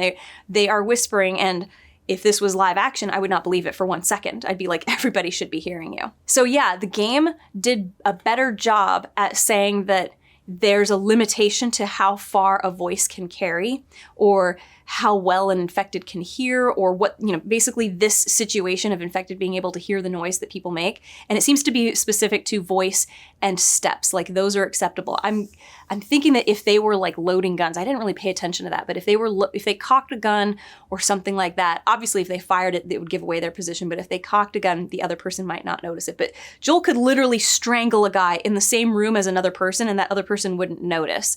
And that was like, this is game rules, and I accept that as game rules, and it didn't bother me. But I did note it. I noted it, and I was like, that's very interesting. It's a very interesting observation. I observed it and was and thought it was an interesting observation. Oh my gosh, that's lame. But you get what I mean. Oh yeah, the best example of this that I noted here was that when Henry brings Joel to a place where they go, okay, we can cut across this area to get to the bridge. It's another courtyard situation. He says they have less people on guard at night. That's when we should go, is at night. Now, they're like only 2 stories away from these people, and I'd be like, you guys should not be standing at those windows. You should not be talking if this was live action. In the live action, they actually made the right choice in this particular situation because I seem to recall they were many, many stories higher and they were significantly further away from where all of this stuff was going on. Like, I didn't think that they should be in that building if there were this many enemies right outside of the building, because what's stopping them from going into the building and climbing up the stairs and finding you with this, 2 kids, one of them making the other one laugh with blueberries and whatnot. Like, yeah, I just didn't, that would have been unpassable in a live action, but it worked fine for me in the video game because they set the rules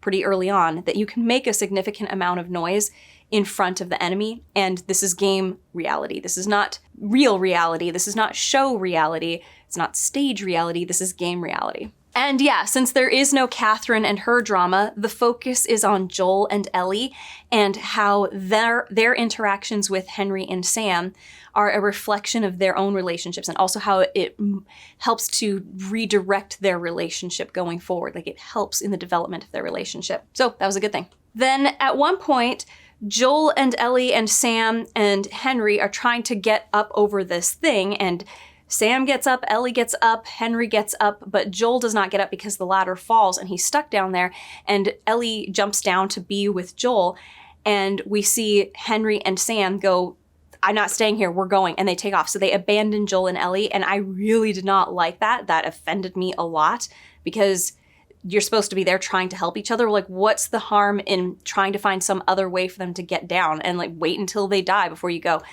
At that point, I would have had Joel run off, but they're saying they want to use this moment to make a point later on. So this is forcing the story in a way that, to me, the audience is, it doesn't make Sam and Henry very likable. It actually makes them very dishonorable, but they use it as a reflection of another situation that we're supposed to use in contrast to this, like, later on. So it works for that purpose. It's just not the smoothest.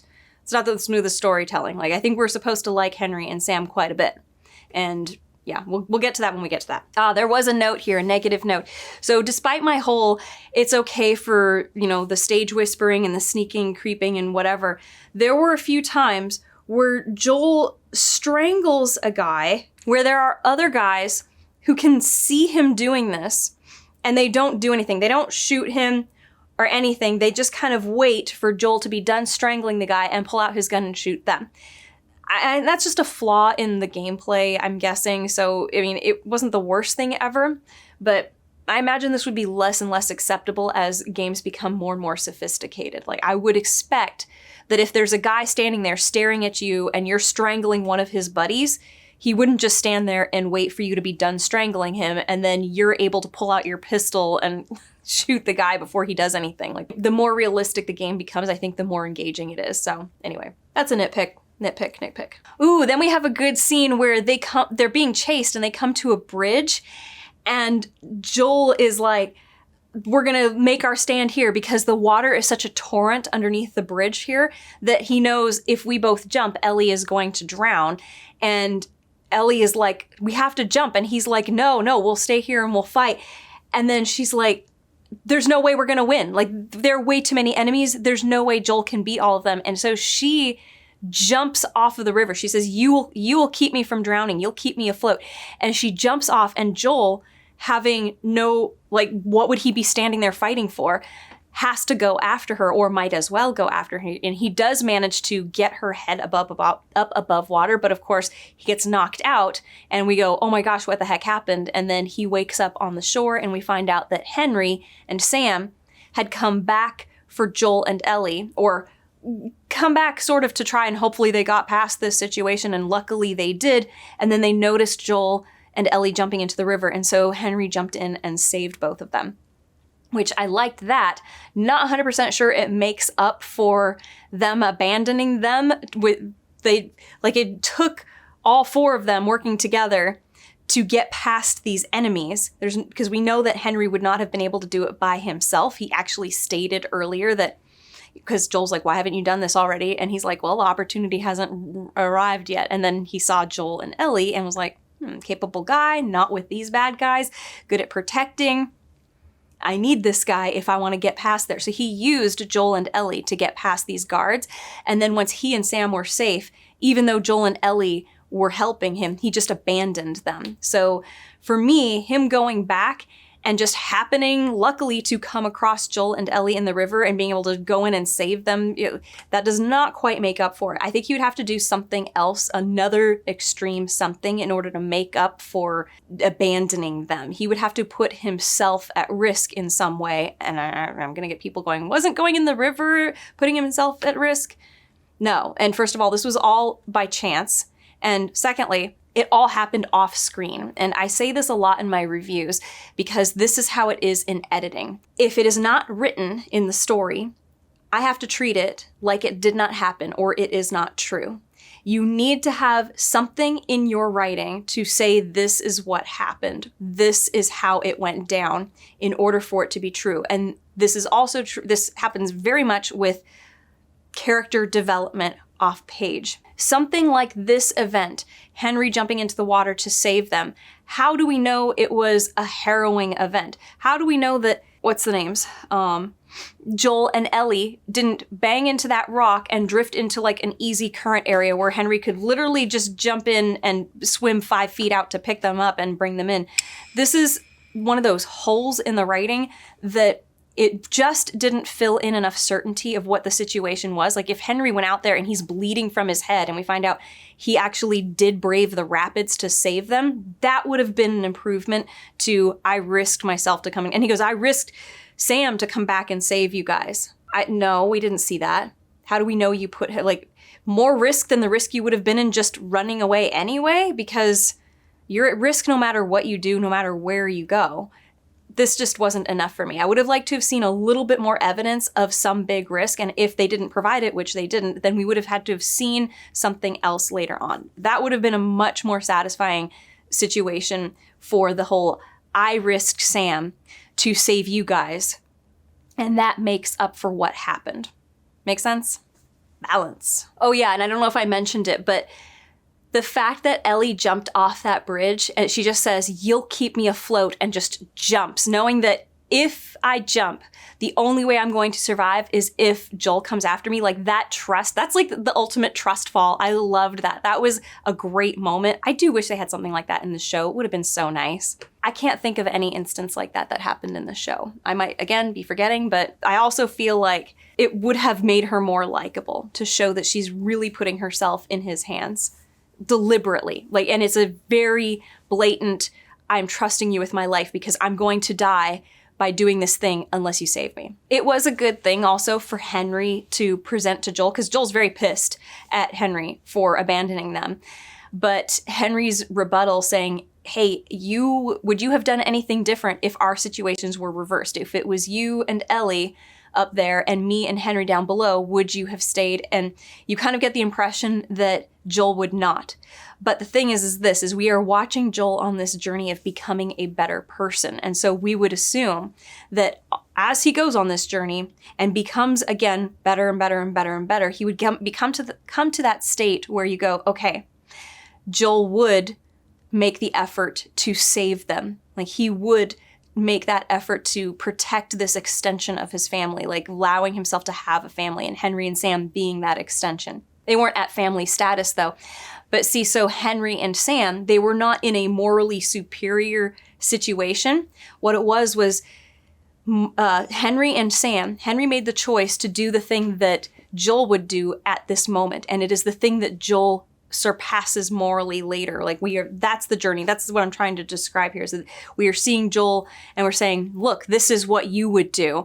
And we go, man, we don't want to do that. Like, that's a reprehensible thing to do. You should be better than that. And so we want Joel to develop more into that. And this seems to be the purpose in this scenario here. And later we have a conversation between Joel and Ellie, where Ellie is basically saying, I actually think like it's a good thing that we're teamed up with them. I think that it's a good thing. And Joel agrees with her on this, that, yeah, I do think it's good. Like, it's good to have one more competent fighter, even though Henry comes with Sam, who is more of a liability than Ellie is. He sees the benefit of having Henry, who is another fighter. Like, this is somebody who is also going to be offering protection. I'm not 100% sure I agree with, oh, is that really a benefit? But this is how he is seeing it. And so I'm okay with that. I do wish if we had Sam being a little bit more competent, like he's good with a pistol or something like that, then it would be like, this is another Joel and Ellie, and Joel realizing having another Joel and Ellie is a benefit to us. There's a fun little moment later where they're going into a boat that is run aground and it has been on the shore for a long time, but they're going to look for some supplies in there. And Ellie is like, geez, did everybody have boats back then? And Joel says back to her, he's like, yeah, I had a 60-foot yacht. And she goes, really? Like, she didn't realize it was a joke. And then it suddenly strikes her that it is a joke, a sarcasm. And I like that she's like, oh, sarcasm, this is progress. Again, I like all these moments of progress. We are seeing Joel start to make jokes with Ellie.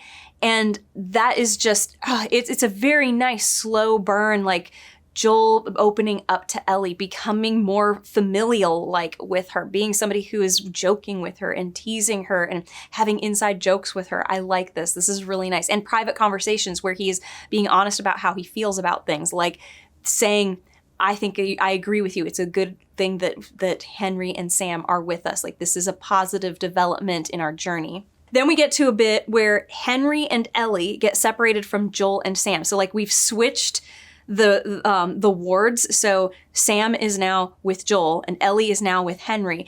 And we're in Joel's head and we're going, my first panic was, I don't think that Henry would protect Ellie in the same way that Joel would. So it's a very anxious moment to see her and go, okay, she needs to run off now with Henry because clickers are coming. And I did want Joel to shoot the clickers to like draw attention away from Henry and Ellie running off. I mean, but he just sits there quietly with Sam while these clickers go chasing off after Ellie and Henry. And I was like, do something to make noise. You guys are safe behind this wall. But there was also some sort of an indication that they didn't want to call attention to themselves. I'm not entirely sure why. Maybe because there were clickers on their side, or there was some way for the clickers to get to them. But in that case, why didn't Ellie and Henry come to him? Whatever. Anyway, either way, I wanted him to make noise to draw the attention of the clickers away from Henry and Ellie. But he didn't. After they're reunited, we have some conversations between Joel and Henry. And at this point, Joel invites Henry and Sam to be part of their group. He's like, look, we're trying to find fireflies too. My brother used to be one of them. I think he'll know where they are.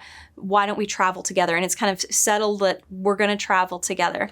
And I didn't like that because we didn't have that moment where Henry takes some sort of a risk that we see as like, this is an equivalent risk in order to save Ellie. And we know he wasn't as competent at protecting Ellie as Joel was at protecting Sam, or Joel protecting anybody really, because while Joel and Ellie were separated and Ellie was with Henry, she told Joel, she's like, hey, I got to kill a few clickers on my own while I was with Henry, which means he was unable to keep clickers from getting to her. So she killed clickers because Sam could not keep them from her. If he could, they wouldn't have gotten to her. If he was in any kind of control, she wouldn't have had to go and engage with clickers if that's how it worked. If he was fighting clickers and she went to go and engage, it's still the same thing. We have not seen Ellie forced to engage in killing clickers while it's just her and Joel. Even when it was him upside down and Ellie was, running away from clickers and struggling with them, she wasn't killing them. She was running from them and surviving. And we saw that Joel was the one who was taking care of her. So I don't really believe that he would see Henry and Sam as, being anything other than like a slight burden, but maybe a little bit of an advantage in some situations. So that was a bit weak, I think, but I get why they're doing it for plot reasons. And the plot reasons are strong enough that I can kind of forgive this week forcing them together. So that was good. It wasn't great. It was good. It was fine. That would be a better way to describe it. That was fine. There is a scene where Joel is opening a safe in a house, and it really annoyed me that this safe combo lock was not operating the way a safe combo lock works. He was always turning it counterclockwise, and I'm going, you're supposed to go both directions. It just really annoyed me, but whatever. I mean, maybe it was something weird happening in the gameplay, but everything else looked great. But then this stood out to me, so I'm just being picky. We had one weird scene where Ellie and Sam find a dartboard in a house and they start playing darts when they had just been instructed to look around the house and try to find anything useful. And the whole gang is in a hurry anyway. They're on their way to the radio tower, like they want to get there to meet up with the rest of Henry's group, hoping that there will be a group to meet up with there. And that sort of annoyed me because I was like, what is the point of this? Why are we taking all this time for Ellie and Sam to play darts? And is it so that they can just be kids? Because there didn't seem to be any useful or meaningful information in their interaction, except that the two of them were playing darts together. We've already seen them playing together, though. We've seen them chatting when they were eating blueberries, and then we've seen the two of them just talking together. It just didn't feel like it added anything for me, and it took away from some of the urgency. We need to get to the radio tower so we can join up with Henry's group and then get out of here. I would have cut that. This is not the time or the place to take time to show that they are kids who like to play games. That's just not a good enough reason for this pause. Then we got the scene where there's a sniper shooting at them from a neighborhood house. They're not even 100% sure which one it is, but they're hiding behind cars. This did happen in the show. And then Joel is like, I'm gonna go and flank the house and go kill the sniper. And this is, again, another gameplay issue, but he gets to the door of this house and he kills a guy.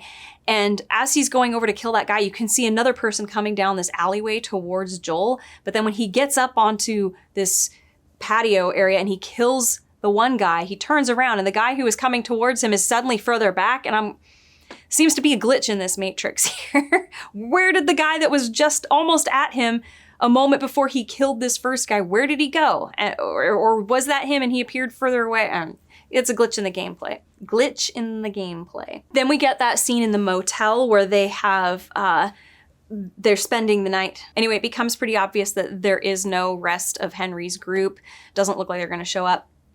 And we have Ellie and Sam having this conversation, and Sam is like, aren't you ever afraid of anything? And Ellie's, you kind of going back and forth like, I'm afraid of scorpions, you know? And when I compare this scene to the scene in the show, because remember, Sam cannot speak in the show, and so Ellie is using sort of a scratch pad that Sam keeps around his neck in order to write what she wants to say, and then Sam is doing the same to write what he wants to say. It felt so much more meaningful and emotional in the game when we had this subject of Sam is afraid. He feels fear, but he recognizes that Ellie feels less fear. And there's probably multiple factors involved. Number one, that she is not going to get infected. And number two, that she has Joel. And Joel is a very, very competent protector. And we know that he's more competent at protecting her than Henry is at protecting Sam. And in the show, it's a one-sided performance. And it happens very quickly. And it just doesn't have that emotional punch. And I think that all the people who complain about Bella Ramsey not being able to act, I still don't see that she's a bad actor. I see that it's a very narrow range of acting, but it's hard to tell if that is on the part of the actress, because there were some scenes that she does very nicely in season 1 especially. But this one was a weaker one where she's trying to go like, I'm not afraid of anything. I'm not afraid of scorpions, you know, and it just was not as, it did not feel as emotional as the scene where Sam is able to speak. We can have his performance. It's not just a little kid who's making, I don't believe that, expressions at Ellie, and then Ellie has to give the truth. I just really enjoyed the conversation a bit better. The thing that Sam not being able to speak does is it allows for the actor playing Sam to be young, and we don't see any bad performance from him.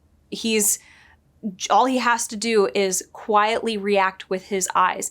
And children are very good at doing this. And for him to, everything that he has to say come out on this little scratch pad here allows us to fill in anything that is left out of a performance. And it's really tough to find child actors who are super good. And I mean, the kid did great in this, but I think that it was a great opportunity. How did my friend Randy has described this as, you know, when you have like an animal creature or a child, and they're usually depicted as an animal with large eyes, it is in order to represent a child, because a child typically has fairly large eyes compared to an adult. I mean, in proportion to the rest of their face.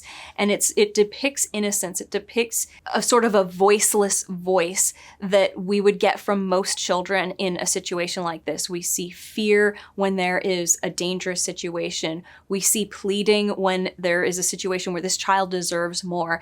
It's almost like we fill in the holes for what this character actually is intending to portray. It's a complicated subject. It really deserves its own video, and I'm not going to go too much more into it here. But by taking Sam's voice away from him, it creates almost more, well, not almost, it creates more vulnerability. It sort of amplifies the he's a child.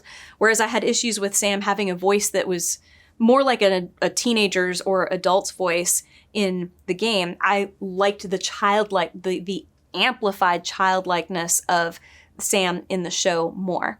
And so it made this situation feel like more desperate, like, oh my gosh, he's infected, this is horrible. And I do like that Ellie wanted to try to cure him by putting her blood into him. In the game, she didn't know anything was wrong with him. So it was a complete shock when she goes into the room the next morning to find him and he attacks her.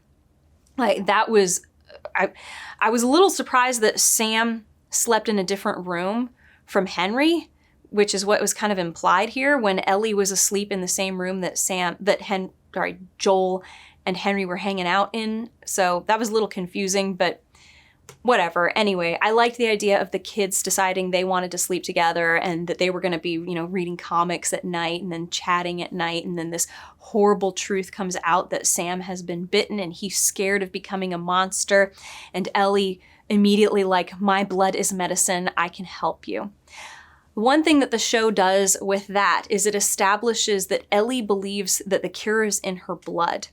And this does go back to that issue of, did Joel do anything wrong? It adds to that argument of, I don't think that he did, because Ellie believed that the cure was in her blood. She did not believe it was in her brain. If she did, this would be a completely different situation for her. She would be going into this knowing that she's going to die. We are going to cut into your brain. And she's clearly not going into that situation knowing what it is. She is going in believing the cure is in my blood. Even Joel's under that assumption. This is in her blood. Ellie's under the assumption that the cure is in her blood. So that. Anyway, we'll get to that more when we get to that. But yeah, so also I liked the bit in the conversation between Ellie and Sam in the game where Sam is asking about, do you believe in heaven? Like we go somewhere later. Like none of that was discussed in the show because that would have been really complicated. I mean, could you imagine if they had that conversation in a scratch pad? They stuck to the essentials. So I missed that. I think that would have been a good thing to put in, but I understand why they didn't because they made Sam mute. So there. Actually, they made him deaf and mute. So not all deaf people are mute. Actually, I don't know any deaf people who are mute. I mean, I know that there are, but I don't know any. I don't think I've ever met one either. Yeah, so the next morning, after it's revealed that Sam is turned and he's attacking Ellie, it plays out basically the same. The show and the game are pretty much the exact same scene, with the exception of one thing.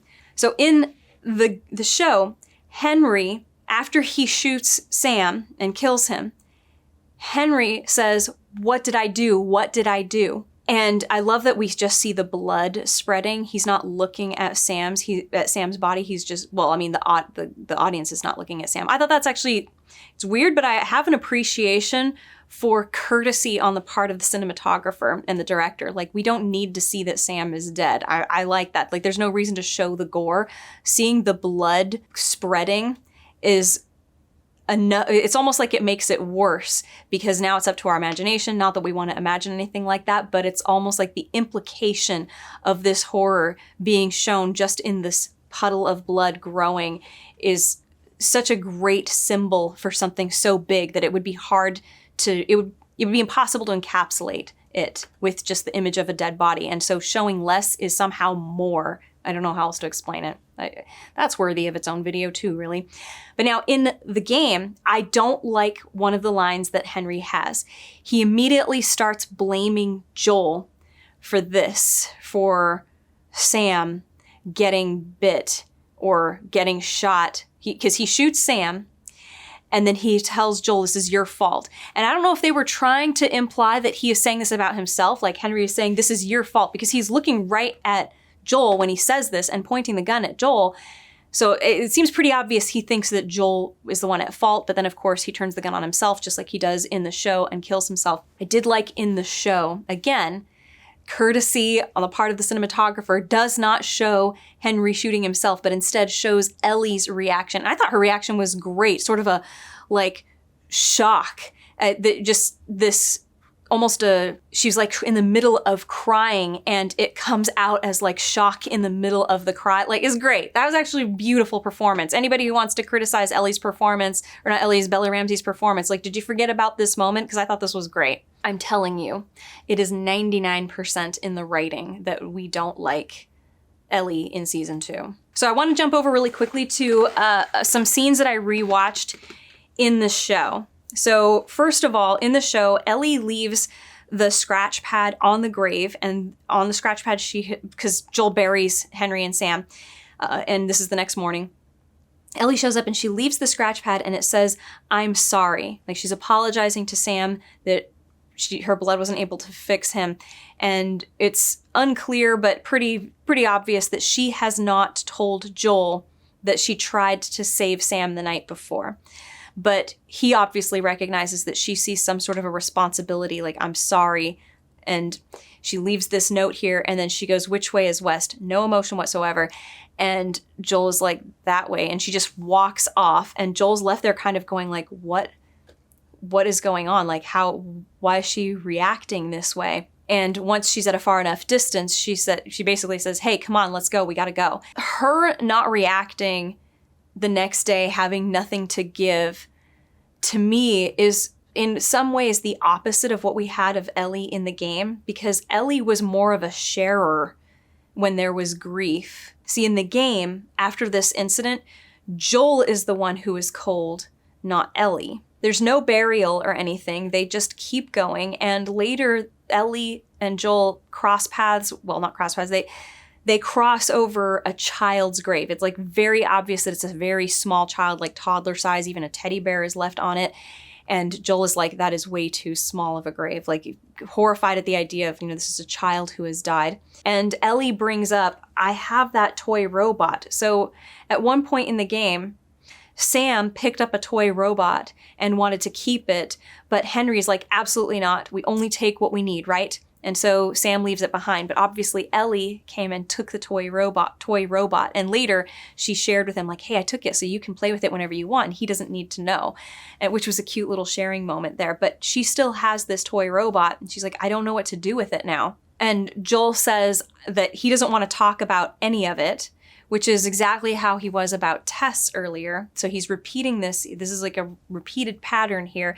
But now this is almost because the audience didn't have a whole lot of development with Tess. Like we weren't with Tess and Joel on all of their adventures for the years that they were together before, but we were there during their entire relationship with Henry and Sam.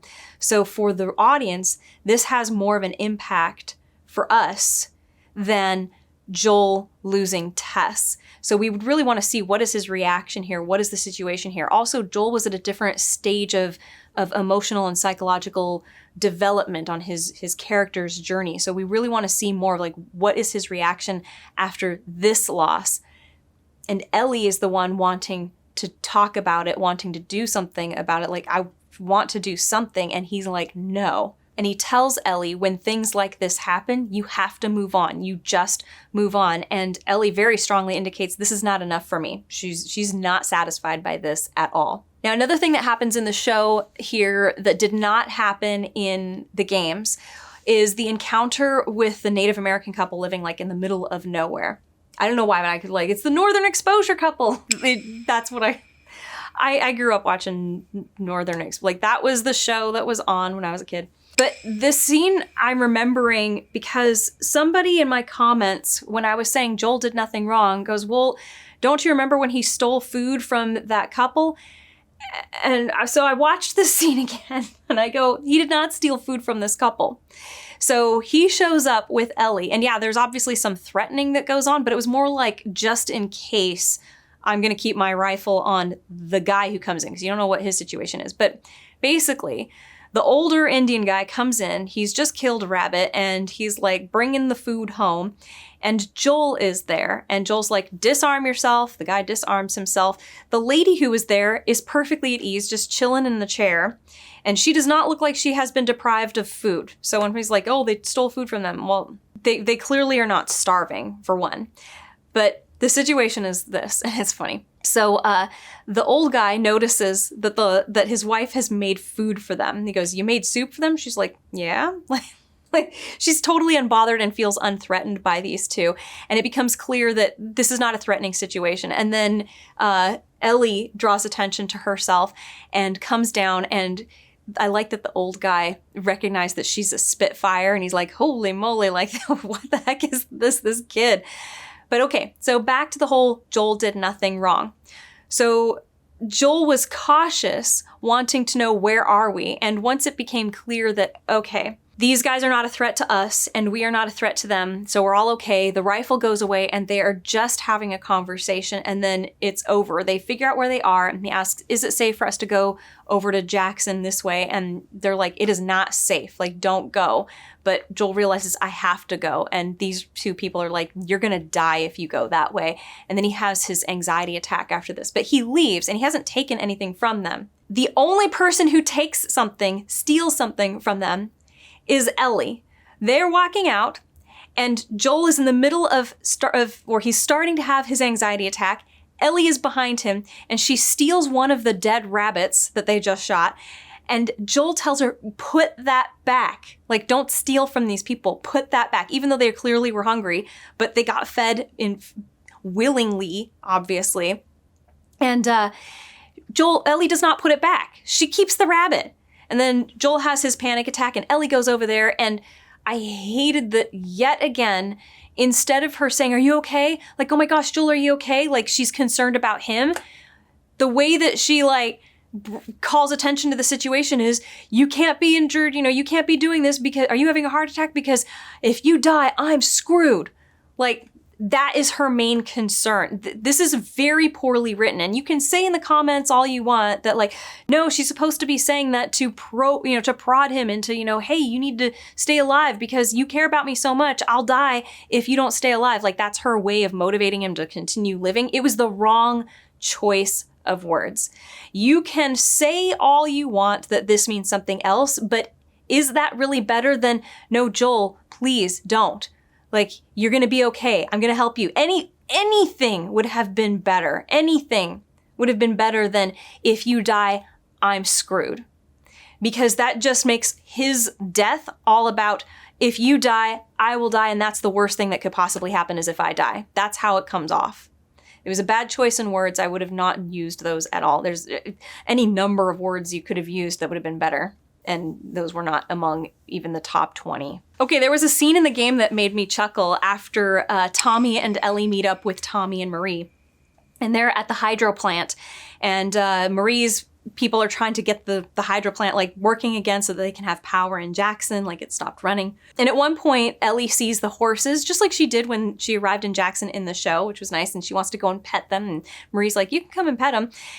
And I thought it was funny in the gameplay because there's clearly like an option when Joel comes up to the horse and it says, hey, pet the horse. And so this person who's playing it took that option and pats the horse on the butt. And I don't know why that made me laugh. I was like, what a funny thing. Like you want to pet the horse? Look, there's an option to pet the horse. You just go and pat it on the butt a couple of times. I thought that was goofy, but I mean, it's also, I see a purpose in there that they're trying to show Joel taking on more human, like demonstrating more affection, like him being more affectionate. And he does it first to the horse. And then later when he wants to talk privately with Tommy, he sees a dog and immediately goes over to the dog and is like, good boy, and petting the dog and stuff. I really liked that. Like, I enjoyed seeing Joel being affectionate with the dog. The horse, not so much. The horse was a little silly, but I understood that this is, we are raising it up every time. So patting the horse on the butt, that's like this level of affection. Going to the good boy on the ground, like, good boy, good doggy with your ball, like that's like up here. So there. I see the purpose. I still chuckled at that first notch. So in their private conversation, well, actually this wasn't the private bit. This is before they separated. Tommy tells Joel that he actually went back to Texas the year before and got some stuff, and he found a picture of Joel and Sarah together. And so he gives the picture to Joel, like, here, I got this. I thought you might want it. And Joel doesn't want the picture. And this is a good demonstration of like how much he must have suppressed his mourning for Sarah. It's a little different from trying to kill yourself, which is what he did in the show. And that becomes a big thing later on. But I thought this was a nice thing. Like, I liked this, and maybe something like this happening in the show would have been good too. We did get to see that in Tommy's house, there was a memorial for Marie's dead child and then for Joel's dead daughter. And Ellie saw this, but Joel did not. Like, it's more meaningful to see Joel rejecting it than it is for Ellie to see it and wonder what that was all about. But yeah, so this is part of that phase where we started with Ellie wanting to talk about Sam dying and the little toy robot and then crossing the child's grave. And like, this is a continuation of showing that Joel's mindset is when tragedy happens, you have to move on. And that in itself is a form of suppression of that process of mourning. So this is a continuation of that, and it's like demonstrating what stage he is at. Oh yeah, so it's after that conversation that Joel loves on the little dog, Buckley. It was very endearing. It was almost like he hadn't had a moment of being able to express love in a sweet and innocent sort of, just like that pure like enjoyment of this is an innocent creature that just loves being loved. Like, he hasn't been able to express that in so long that he just could not resist going up to the little dog. Like, I like that. I like that so much.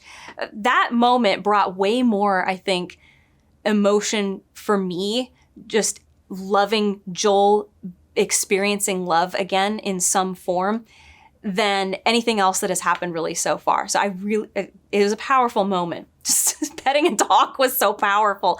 And I'm not one of those people who is super moved by dog movies and whatnot, even though I have dogs and I like my dog a lot. But the purpose of this moment, I think, in the storytelling was to bring that emotion back to the surface, to show that it is there, that there is this capability, but that it's just being held back. And I loved that. I really enjoyed that. Oh yeah, I do wonder, there is, when Tommy is bringing Joel into like the control room right before they get the motors of the hydro plant going again, or you know what I mean. Joel is introduced to the other engineers here, and he just starts taking stuff. And I'm like, is that not considered stealing? I mean, I guess in the game it's not, but it threw me off for a moment. Because remember, I don't play video games, so I saw this and I go, hey, aren't they bothered by him stealing stuff right in front of them? But they weren't. So I was like, oh, okay, I guess it's not. I guess this was like common knowledge on the part of all folks in this room that this is up for grabs. This stuff is up for grabs, and Joel just happened to be the one to grab it. So. Okay, then we get this conversation with Tommy, this private conversation with Tommy. And the show and the game did two very separate things. First of all, the show separated into two separate conversations, one in the bar and then one in the work shed, whatever, when Joel's trying to repair his shoes. And in the game, it's pretty much narrowed down to just this private conversation in the hydro plant, a separate room in the hydro plant. So in both cases, Joel is trying to pass Ellie off to Tommy. In the show, they've spent a lot of time building up that Joel has PTSD. He goes into shock. He doesn't know what to do when certain crises arrive. I mean, honestly, they're just unwinnable situations anyway. So like in the show, there was the whole situation with the dog coming to investigate if Ellie was infected, and him just standing there realizing there's nothing I can do. I would just stand here and watch you guys shoot Ellie, and it terrified him. And then noticing he's getting slower and stuff like this. So he wants to pass Ellie off to Tommy because he himself feels like, I'm not physically capable of bringing her on this journey. She will be safer with you. Like, this is a selfless thing. Like, this is a great step in his development. Now, in the game, he wants to pass Ellie off because he goes, Tommy, you know the Fireflies better than me. They're your guys. Like, you should, like, you know this area better than I do. You should just take over with her and just do it. I like what Tommy, or what Joel is more in the show at this point, where it's like, he's doing this for Ellie's good, and he realizes, I'm losing my ability, and that's like a fatherly sort of fear. Like the hard thing to do would be to say, I'm not good enough to protect my own child. I have to trust her with somebody else. I like that. That makes him, that's pushing him back into the father role, and he's already taking steps that are like a father. In the show, or not the show, the game, this seems to be a continuation of the phase of, I'm not going to face the thing I'm not going to face my mourning. I'm not going to be part of that. Like, we just saw him rejecting the photograph of himself and Sarah, and here he is wanting to throw away the relationship between himself and Ellie and just shove her off onto Tommy. He's like, look, if you take her the rest of the way, all I want is a little bit of gear so I can get the hell out of here and go whatever way I'm going to go. But if you take her the rest of the way, you can collect the entire gigantic reward that I was supposed to get from all of this. Now remember, in the show, the reason that Joel wanted to take this job of delivering Ellie to the capital in Massachusetts was because he was worried about Tommy. But now he has created this bond with Ellie. He believes in her cure, and talks about Tess, and her dying wish was that Joel complete this mission, and he feels, I can't complete this mission and I can't protect her. She's going to end up dead. We're both going to end up dead if they go with me. And he has to pass her on. Like, there's such a much nicer show of his growth at that stage. Here, this is prolonging that drama a little bit longer. And this is an issue in the game that I have, is that the progress of the story is much slower, but I also understand why that happened. I mean, first of all, people don't want to play a game for only 9 hours, which is, I think that the show was 9 episodes long, and so that's about 9 hours. people want to play for a lot longer. They want to engage in more battles where there isn't really much storytelling. It's just fighting zombies and stuff. Like, I get that. But this was a point where I'm going, okay, we are going to prolong this tension here, and this is going to become an issue. And I didn't like what happened in this moment. But this is, I think, a personal choice. This is not an objective, yes, this is good or this is bad. I just felt like this was an extension of tension and delay that I think the show handled quite well with just 2 conversations. So in the show, the way that this is all resolved is Ellie has overheard the conversation between Tommy and Joel and realizes that Joel's trying to pass her off. And so when Joel goes to the house that night to talk to her, and she's been, reading diary, whatever, and there's this confrontation. Like, I know that you're just trying to pass me off. Like, I know you just want to get rid of me. And she tries to say that you're the only one I want to go with. I just want it to be you. Like, she's basically saying, you to me are family. Everybody I've ever lost. Like, she confronts him with the idea of loss, like that she, I understand you're worried that I'll get hurt, but I'm not Sarah. And Joel, very much, guard comes up. And I like that there's almost like this revelation of there's still this fear, but that she is like Ellie, or not like Ellie, like Sarah, like the potential of losing her and it being his fault would be like too much for him to bear. And especially how that plays into the revelation that Joel tried to kill himself after losing Sarah. Like that all enhances that story very nicely. But so she confronts him with that, and she says, like, the only person, she's like, everybody who I've cared about in my life has either died or left me except for you. And Joel is not affected by this. It's almost like we get one of those phases happening here in the show.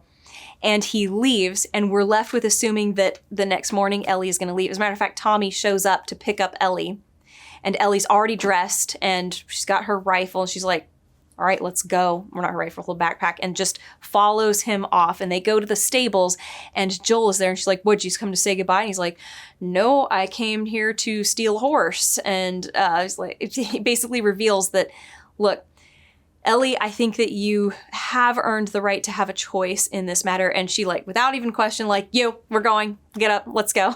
I like that. That was great. I really enjoyed this. I thought this was very nice. It shows that we've got Joel having that I want to love you and protect you, but I can't. I don't have it in me to the ability to protect you, and I don't have the confidence in it, and I'm also afraid to be in that situation where I could lose you again. Like it's a very complex situation, and I really enjoyed the creation of that complexity here.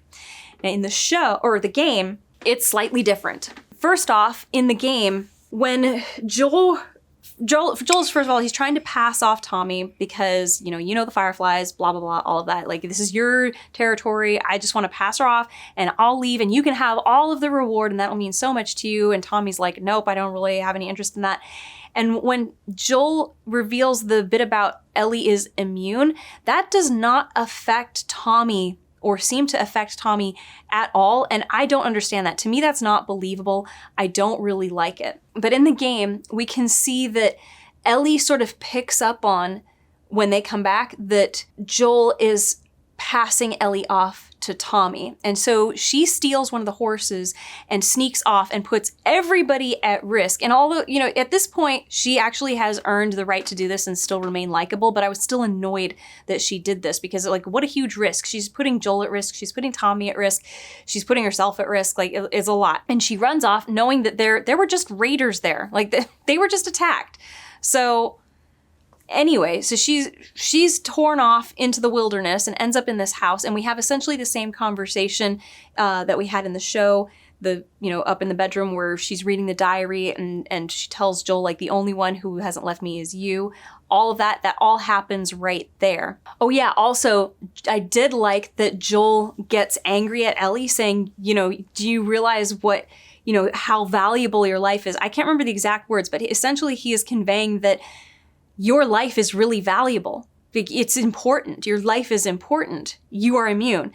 And you just put your life at risk here. Like, that was a really dumb thing to do, like a very selfish thing to do. Like, I love that he brought that up. That is what a father should do. I mean, It's what anybody should do. But anyway, I liked that. And he does say, I trust Tommy more than I trust myself. And that didn't make as much sense in the game as it did in the show, because the show spent that time showing that Joel is getting older. He's losing his hearing. He's slower to react. He's not as strong as he used to be. So yeah, I thought that the show did a much better job at building up this as a reason, and it was a good reason. Like, I liked it. So for him to say it here to Ellie makes no sense when we take into consideration the conversation he just had with Tommy. Like, he wanted to pass Ellie off to Tommy. I don't recall there being a part of the conversation where he's like, I'm just not capable of taking care of her. He basically just says, you can take care of her better than I can in this situation because you know the place better than I do. Like, you would have the advantage being familiar with this terrain and fireflies and whatnot. That's not the same as I'm just not physically capable of being the protector anymore, and I would trust that you would be. I remember in the show, he brings up, you are younger and fitter. You are still at the peak of your game, and I am not. But yeah, so they're having that conversation, and then suddenly raiders get to the house. And they kill their way out of it. Joel basically kills everybody, actually. And then they get back on their horses, and they go back to Jackson. And you can see Jackson, well, they go to Jackson before they were going to the power plant, but now they're at Jackson. And they're standing there all on their horses looking at Jackson. And that is when Joel turns to Ellie and tells her to get on his horse. Like, you're coming with me, I'm gonna take you, not Tommy. Like, this was less well earned than what they did in the show. This is another instance where I feel the show improved upon what was in the game. Now, there were some things in the Tommy-Joel conversation in the show that did not make much sense to me. Like, it felt like they're forcing this into the conversation. I'm not really sure how it is relevant. Like, it was odd. And it was the stuff with Tommy condemning Joel for the stuff that they did in the past. And he did a little bit of it in the game too, but the way that it happened in the show, and we'd have to break down this scene in a lot of detail, and I don't really feel like doing that because I'm very tired. This is my second video I'm recording today, and I've been doing this for a while. I'm just tired. But Tommy in the show does seem to convey that he does not think that Joel is a good person or trustworthy, and he is prioritizing the rules of Jackson over his brother. And Joel sacrificed a lot in order to keep them alive. And even though Joel is defending their way of life before, and Tommy is like, I'm not judging you for that, but he is in a kind of a way judging him for all of that because he is not willing to even offer to help Joel with saving the girl who could save the whole world. Although at that point, he didn't know that situation. This was all before that. So when all the other stuff comes out, it's different. I guess I have to give him that pass there. But this weird thing happens when Tommy reveals to Joel that Marie is pregnant. So he is going to be a dad. And suddenly he goes into, man, I'm so excited about being a dad. And then I'm not sure why, but Joel seems upset. And he said, when Tommy is like, I don't know if I'll be I think I'll be a good dad. And then Joel goes, yeah, well, I guess we'll see about that. And Tommy's like, what the hell is the matter with you? Just because your life stopped when Sarah died doesn't mean that everybody else's lives have to stop too. And obviously Joel gets very upset at this. I mean, this felt like forced conflict because I'm not even sure why Joel would get upset like that. Like, was he angry that Tommy does get this second chance at life? I don't think I believed that because all the different times that we see him delighting in seeing Ellie having little pieces of joy, her silly puns books and her being interested in astronomy, all kinds of things that have come up. And then suddenly Tommy finds out that his wife is pregnant, and what Joel is angry that Tommy is getting to have joy in his life again. It was just a little, like, there was pieces to this puzzle missing, and it would have been more satisfying if we had those pieces filled in for us, but we didn't. And I get that's for a time reason, for time constraint reasons, but it was just a little awkward, and I feel like it could have been done more smoothly so that we understand what is going on in Joel's head at this point, because I don't really believe that Tommy was correct in him saying, like you're upset because I'm happy and you're upset that people get to be happy. That just, I wasn't buying that. I'm sorry. Yeah, in the show, it does seem that Tommy is sort of condemning Joel for how he kept them alive all this time. Like, it just makes Tommy look kind of ungrateful. It's not great. And I don't seem to come away with that feeling from the game as strongly as I did in the show. It's more like Tommy is oblivious to how his brother is in need. I don't know. It's just me. But yeah, in the show, Joel going, leaving the room and thinking about it after he's told Ellie, like, we're going our separate ways. And then the next morning coming out and letting her have a choice.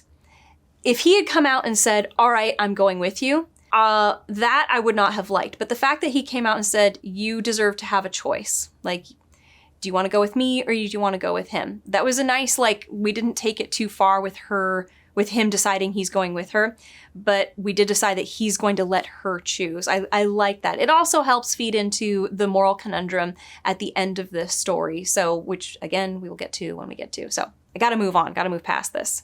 The whole Tommy and Joel conversations things is just, it's odd. The stuff that was done in the show and the stuff that was done in the game, none of it was all that smooth. And I feel like there could have been a lot to fix both of these situations. And really, if we wanted to analyze it, it would take a very long time to break it down line by line and go through what was the intention here? How do we get that intention to be put onto the page or onto the screen in this situation in a way that feels natural? Like, would there have to be changes made to the writing beforehand? We'll see. But anyway, so they get to the University of Colorado because this is where Tommy knows that they have a medical base there. There's a hospital at the University of Colorado. So they go there and they're looking around. This is the place where they see the monkeys and whatnot. And in the game, Joel finds some recordings, and these were things I do not recall in the show. If they were in the show, I do not remember them at all. But one of them is from a scientist who was clearly in charge of the monkeys and has found a way to infect the monkeys, but the monkeys are unaffected by it. But then he himself, when he's like, yeah, you guys have been through a lot. Like, this is him letting the monkeys go instead of euthanizing them at the end of an experiment. That's what this recording is. And when he's letting them go, one of the monkeys bites him, and you can tell it dawns on him, oh no, now I'm infected. That was so goofy. I don't think that they should have had that. I get what they were going for, but it was goofy. To me, that stood out as like, this is one of the few goofy moments in the game that I think they should have left out or should have changed so much that it wasn't this silly. He also finds an interesting recording where it's weird that they all recorded stuff and just left their recorders out. But he finds a recording that sounds like a scientist is suggesting all attempts to find a cure were a waste of time. This scientist has lost faith in the fireflies. Now, everybody in my comments tells me that there was a lot of retconning happening when Game 2 came out.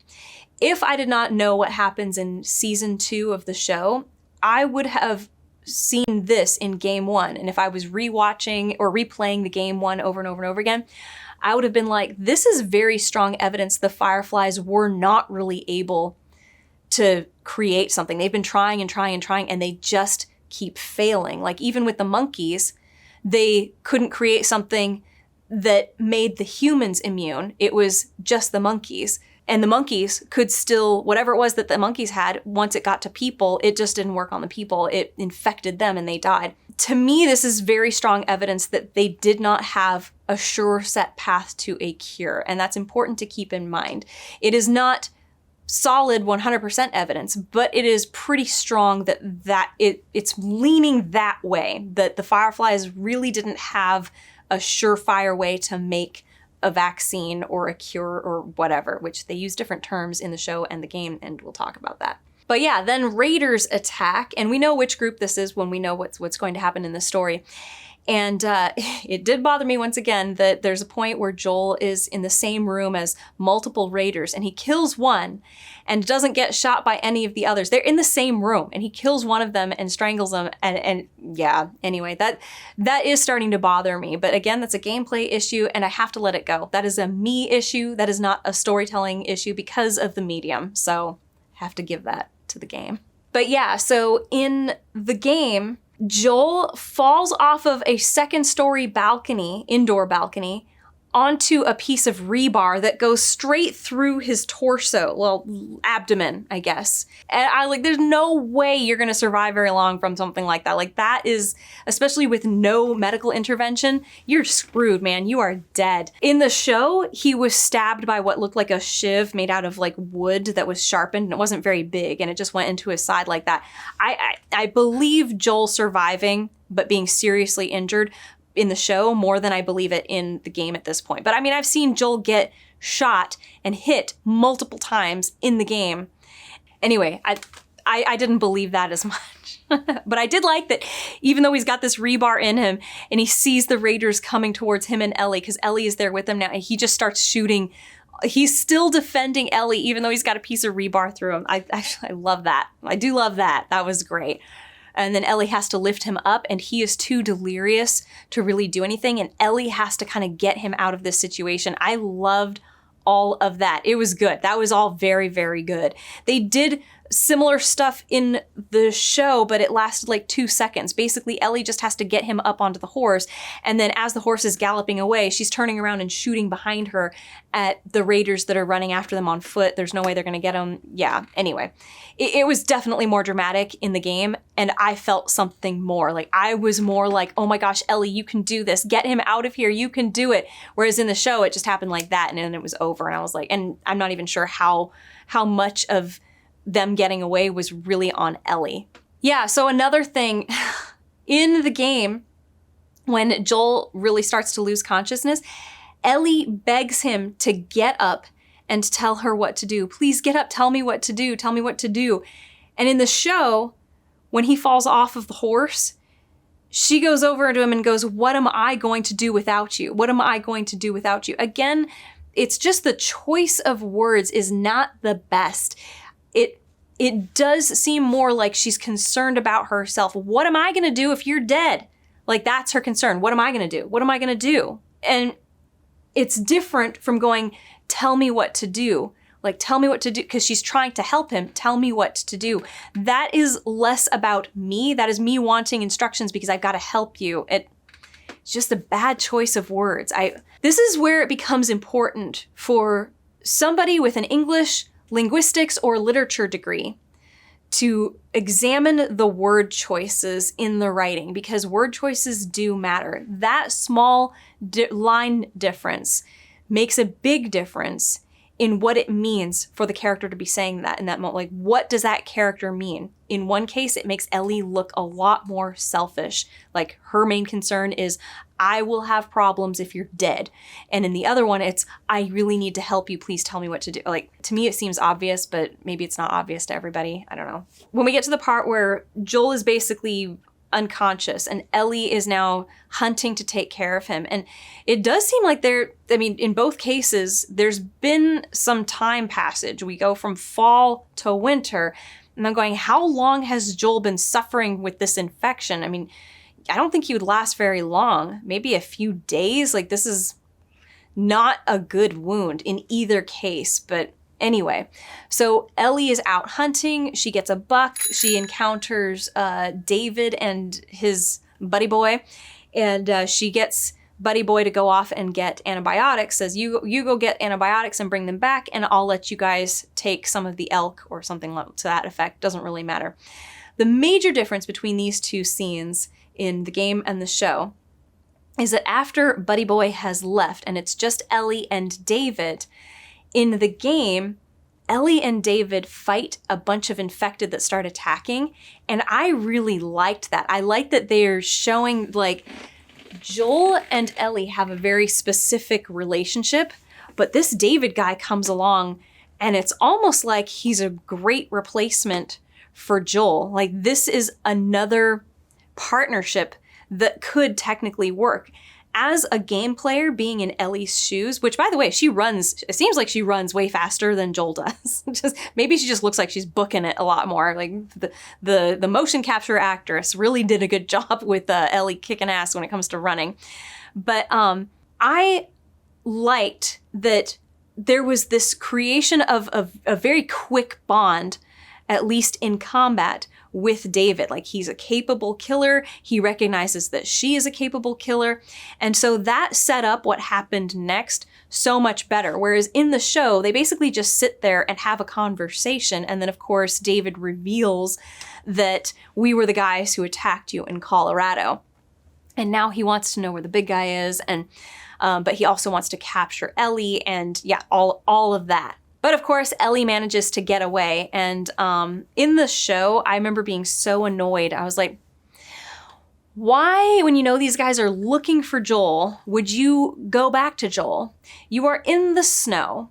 Your tracks are going to be followed. I mean, it's already too late. Like, she should have gone back to where Joel was and like, we are getting the heck out of here. And she should have done absolutely everything in her power to get Joel as far away from this place as possible. Someplace that they wouldn't be able to get to on foot, because obviously these guys showed up on foot. And really, it's the same case in the game, but this is one of those situations where, because everything else has been more engaging, I was slightly more forgiving in the game than I was in the show.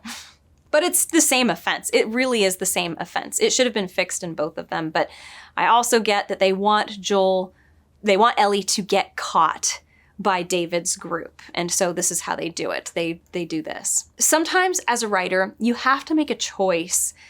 Do I do the thing that is going to feel a little bit forced in order to get the plot where I want it to go? Or do I go back and rewrite the crap out of a lot of other stuff? And I would say you should definitely pick the second option whenever possible. The first option is never going to make a good story. But if you really just don't have it in you to go back and make all the fixes before, it may be that you've written yourself into an impossible situation. So your choices are, you have to write a different story, or you force things to happen and just hope that people don't notice it. Or if people do notice it, they don't mind, but most of them probably will. People get very picky about what things they're willing to forgive and what they're not going to forgive. But if everything is perfect, with the exception of like one thing, most people will still enjoy the story. It's a gamble. You get to decide. As the writer, you get to choose. So everything else goes down pretty much the same in the game as it does in the show, with Ellie being captured and imprisoned and all this stuff. Like, it's basically all the same, except that when Ellie wakes up in the game, she sees a whole human body being chopped up into pieces and evidence that there were more before that. And she's like, oh my gosh, they're cannibals. Whereas in the show, all she sees is an ear and she understands what has happened. I mean, I kind of actually like that in the show, that it was accidental, that there was an ear left behind. And that's how she knows what the truth is, because it would be rather difficult to conceal chopped up dead bodies in this area. I mean, obviously David had a lot of control over this town and who gets access to this room, but I feel like you'd be super cautious. Like, if there's somebody being chopped up, they're being chopped up, and evidence that this is a human is gotten rid of like very quickly. But the conversation basically goes exactly the same. The thing is, in the game, I believe and I understand David's reasoning about Ellie being tough and like, oh my gosh, you would be a fantastic addition to our little group here. Like, you're super capable. And I think we work well together, because we had that fight before where Ellie and David worked together just like Joel and Ellie did, killing a whole bunch of infected so that they themselves don't die. Like, that was great. I love that. And then, of course, her escape from the town, trying to lead everybody away from where Joel is, which I don't know why they wouldn't still look at the town. Like, obviously she went back to the town, so there's something there, probably Joel. I believe it better from the game than I do what we got in the show. I mean, what did he see her do beforehand? She killed a deer.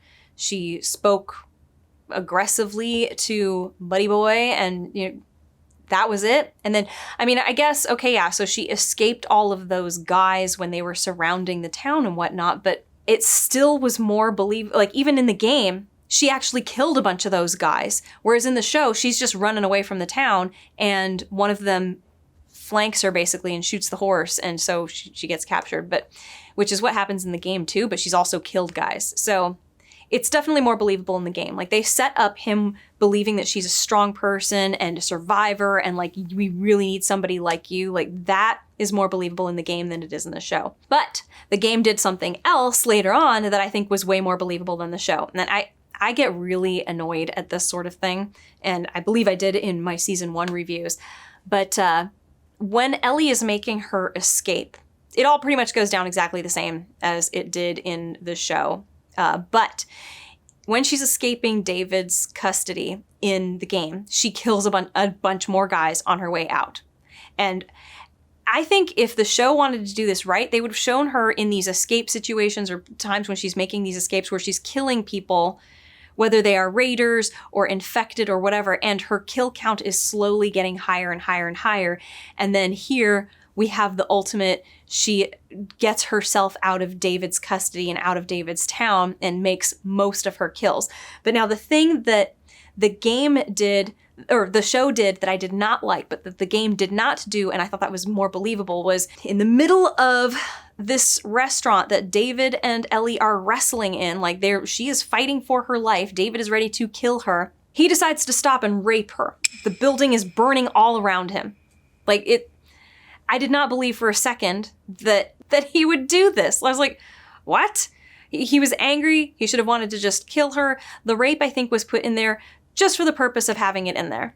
Just because he's not only evil and a cannibal, but he's also a rapist. Like, this is very much like we want to throw this in here because it's such a traumatizing, horrible thing, which of course it is. I, however, don't like how what happens after this scene now seems like it happens because of that. Well, also, I don't like that it happens because it's not real. I don't buy for a second that this is what he's going to do when the building is burning down right on top of him. In the game, that didn't happen. He's just going to kill her, and she manages to kill him first. And actually, Joel comes into the burning building and saves her. I liked that. It was fine what they did in the show where she comes out of the building and she's caught out in the snow by Joel, and Joel embraces her and like, I've got you, you're safe with me, let's go. Like, I loved that. It was a great scene. But because of what they did in the show with this rape that almost happened, that didn't happen, that was going to happen in an unbelievable situation, it makes how Ellie behaves afterwards seem like it is a result of that part of that situation. I know everything else that happened to her was harrowing, but the same thing happens in the game. And we know it's because of this situation that she was in, where she was totally vulnerable and had to fight her way out of, I am being targeted specifically. I am going to die. I don't want to be killed.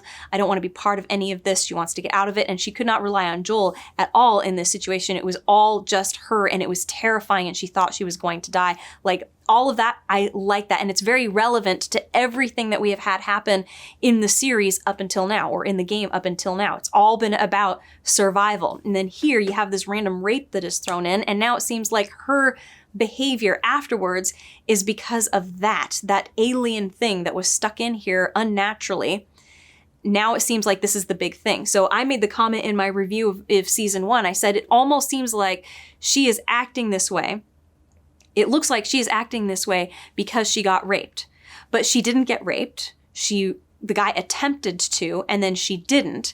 But because that thing was there, it draws attention to that thing. It is the thing that has not been anywhere else in the story up until now, and now it's here. And it's just weird. Yeah, there was the weird, like, flirty moment in the jail cell or whatever. That is such an undertone compared to everything else that happened. David, once she broke his fingers, was just going to kill her. He's just going to kill her. And then here it became this sexual thing. So I didn't like that this was done. I didn't like that her behavior afterwards, because of this weird accented thing, seemed to be because of that. And for me, a character, especially a woman character, shutting down after a rape is a very cliche thing to do. And it's overdone, like that it causes people to shut down. You really couldn't think of another way that this girl, who's had a totally unique life from most human beings in the world, would handle this situation. Anyway, so in the game, we have just the weird, I'm holding your hand, and Ellie kind of pretends like she's into it too, and then she breaks his fingers, and then the guy is going to kill her, going to chop her up into little pieces, and then he's captured her in the restaurant that is burning and he's going to kill her there, but she gets out of it and manages to kill him first. And it becomes very obvious that that moment left her a bit traumatized. And then we have this, I'm coming to the end of this journey with Joel, but his conversation with her brings up the possibility that there could be even more terror for us if we get here and we don't find them, or, every step that we are taking, it is a further step towards possibly more danger. Do you want to keep going with this? And she decides, yes, I do. There's no halfway about this.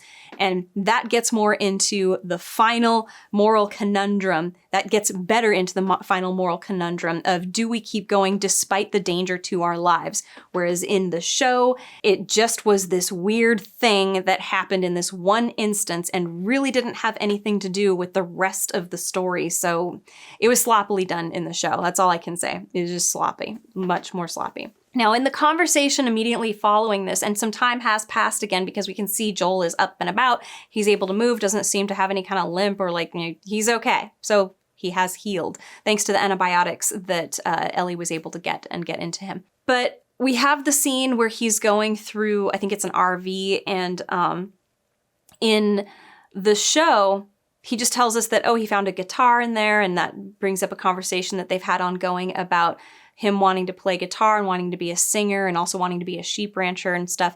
In the game, he finds a picture of the family, and there's no reason for him to pocket this. I don't know if this is something that only the person who was playing that I was observing, if it's only this person's deal, or if this is something that every person who plays this game has to do this. But he pockets the picture of the other family, and it's almost like he's pocketing the sentiment of family, because he is now I am your father now, Ellie. He has crossed the threshold of him being resistant to accepting her as family. And this threshold seemed to be crossed when they left Jackson, when he gave her the choice, but it was really solidified after Ellie had to take care of him, and then her life was in danger without him. It's almost like, nope, he's never going to let that happen. He is going to be with her no matter what from now going out. He is there. He has reached the final level of Joel development. It is right here. And I love that. I like that. And Ellie, and this is the part where Ellie tells him about her dream. So in the show, I don't recall this at all. If it happened during the airplane scene in episode, 2 or 3? I think it was 3. I don't remember it. But in the game, she tells him about a dream that she has where she's on a plane and there's a bunch of people on it and they're crashing, and she goes into the cockpit and she doesn't know how to fly a plane, but she gets into the cockpit and she tries to fly it even though she doesn't know how, and then she wakes up before anything else. And this is definitely serving or meant to serve as a sort of a metaphor for, she wants to help everybody, but she doesn't know how. And the plane is going down, it is crashing. The only problem I have with this is that it's not a perfect metaphor for the scenario, because I think it's supposed to represent the world is crashing, everybody is going to die, and Ellie is the one who could save it, but she doesn't know how. And so she gets in the cockpit. And the thing is in this scenario, in the metaphor, they're all going to die anyway, because she does not know how to save everybody. There needs to be another person involved who does know how to use Ellie to save everybody. But in the show, she doesn't have this dream. And instead, we have some other conversations. I think we fill in with, Joel and his attempted suicide, and Ellie saying, I'm really glad that you didn't do it, that you missed, that you weren't able to kill yourself, because he's trying to stress to her that in that moment, things were worse than he could possibly imagine. He couldn't think it would ever get worse. That was the lowest point in his life. And even there, he couldn't end that misery. But he also didn't realize that there would be this good thing that happened afterward, because Ellie makes the comment that apparently time heals all wounds. And he looks at her and he says, it wasn't the time that did it, implying it was you. And that's where she kind of realizes, I'm the good thing in your life.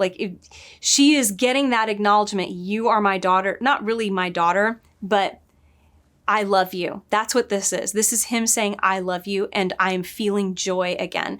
And her realizing that, like, this is the thing that she has wanted, even though I feel like the Ellie in the game wanted this a lot more than the Ellie in the show, but she's getting it, and it's making her happy as well. But then we get the, actually that conversation in the show happens later, but so we get the whole RV thing, and then going into Salt Lake City, and there's the giraffe scene, and Joel seeing Ellie experiencing joy, almost like this is what he was hoping he would see, because he was noticing that she was down after the events in the David town or whatever, which again, it's a shame that they threw in the attempted rape out of nowhere, because it seems like that's what did it, but I think it's not supposed to be that. It's just the fact that she had to fend for herself, like the things she was afraid of, being alone, and the horrors of dying in this world, this horrible world. Like, her life was in danger. That was the important thing going on here. And anyway, he is with her with the giraffe, and she is enjoying this, and you can see that Joel is happy to see that he is able to provide joy for her. Like, this is an important thing for her to learn. And so after this, he presents that scenario to her, like, look, there could be a lot more horrible stuff that happens on the way to find this. Like, we don't have to go. I know we're here at the final step, but all you have to say is, nope, don't want to go through with this. We can turn back now. We've been through hell up to now, and it could just be hell going on forever. And she goes, it's too late. Not it's too late, but she's like, we can't turn back and leave things half done. We got to go and do this. Like, all of this has to, what does she say specifically? Ellie says, all of this adventure and loss and everything that she's done can't be for nothing.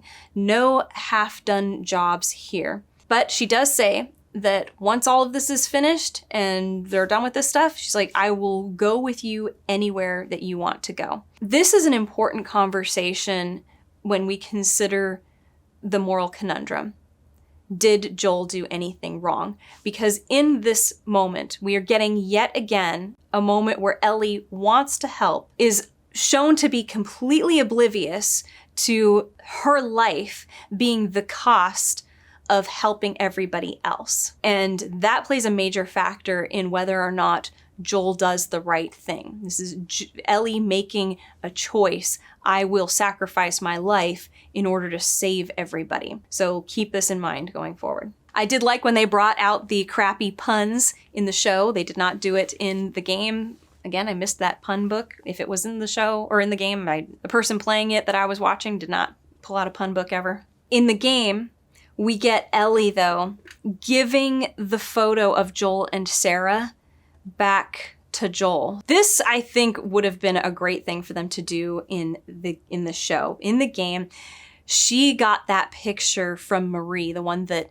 Joel had, or that Tommy found of Joel and Sarah, and she gives it to Joel, and it's almost like, look, it's okay for you to open yourself up to that father-daughter relationship again. It's okay for you to think of Sarah again, because I am here to give you joy again. And not necessarily like that's her purpose or anything, but it's just a great step in the development of the Joel and Ellie relationship. And it's not even really a step. It's like we are on the final level. He is there. He is already there. And him being able to take that picture and not be upset about it is like the proof that he really is at this phase. So the timing and the storytelling is just perfect, especially for what happens next. But oh yeah, so in the show, he tells Ellie that he did try to kill himself after Sarah, like the very next day tried to kill himself. And I did like that. I do wish that there was something like that in the game. It seems to be more about somebody who is hardened and closed off, just pushing the hurt away from himself. I like the idea that in the show, there was a point where it was literally too much for him to handle, and he could not handle surviving anymore and attempted to kill himself and failed. Like, that is the farthest that you can go. And because we didn't have that in the game, it just means that, okay, then he didn't get to that point where living was not an option he wanted anymore. Like, he didn't want to live anymore. So I like what they did in the show, and I like how it added to his conversation with Ellie. It gave a lot more credence to his discussion with her about how, look, a lot of loss and things that happen, all this bad stuff that happens. I know that sometimes it can feel like it can't get any better, or like we don't always get what we want, but you can be happy again. You can find joy again. Look at how far down I was, and yet I have found happiness again being here with you. It's lovely. It's beautiful. In the game, the way that they get caught by the fireflies is different. So again, this is where we bring back Ellie not being able to swim, as she has not been able to swim throughout the entirety of the game. So they are over a river, and, well, not a river, but there's a current of water quite strong. And as they are attempting to get past it, at one point Ellie is like, hey, that's something that we can do when we're done. You can teach me how to swim. And then Joel's like, yeah, okay. We see that Ellie is making plans for her life. Like, she is excited. This is her coming out of her weird funk after David Town, going, I can't wait to go and learn how to swim. And, we're in the show, we're doing the puns and stuff like that. She has this giraffe thing happens, and then other good things happen. Like, she is ready to go on with hope.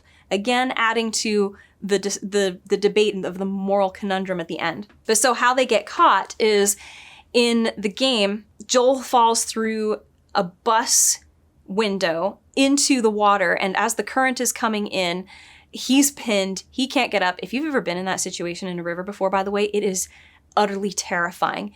There is no stronger force that you will experience like a massive volume of water moving at high speed. Like, you are helpless. Humans are helpless against this.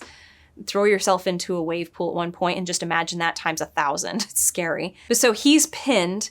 Ellie jumps up on top of the bus and is trying to save him, opening the doors, and then the bus flips and they're both out in the water. Joel eventually gets out and he brings Ellie up onto the surface. She is unconscious though. She was, I don't know if she was knocked unconscious or she drowned, and she's downriver, and he gets to her. She's limp, gets her up on the surface. He's doing CPR. She is not conscious yet. And then the fireflies show up, demand that he stop doing this. And he's like, she's unconscious. I'm doing CPR. I'm trying to get her to breathe. She's not breathing. And they knock him unconscious. And then he wakes up in the hospital, and Marlene is there to talk to him. Now, in the show, they're literally just walking, having a conversation, and somebody throws what do you call it? It's a percussion bomb. I forget what it is. Either way, a flashbang or something.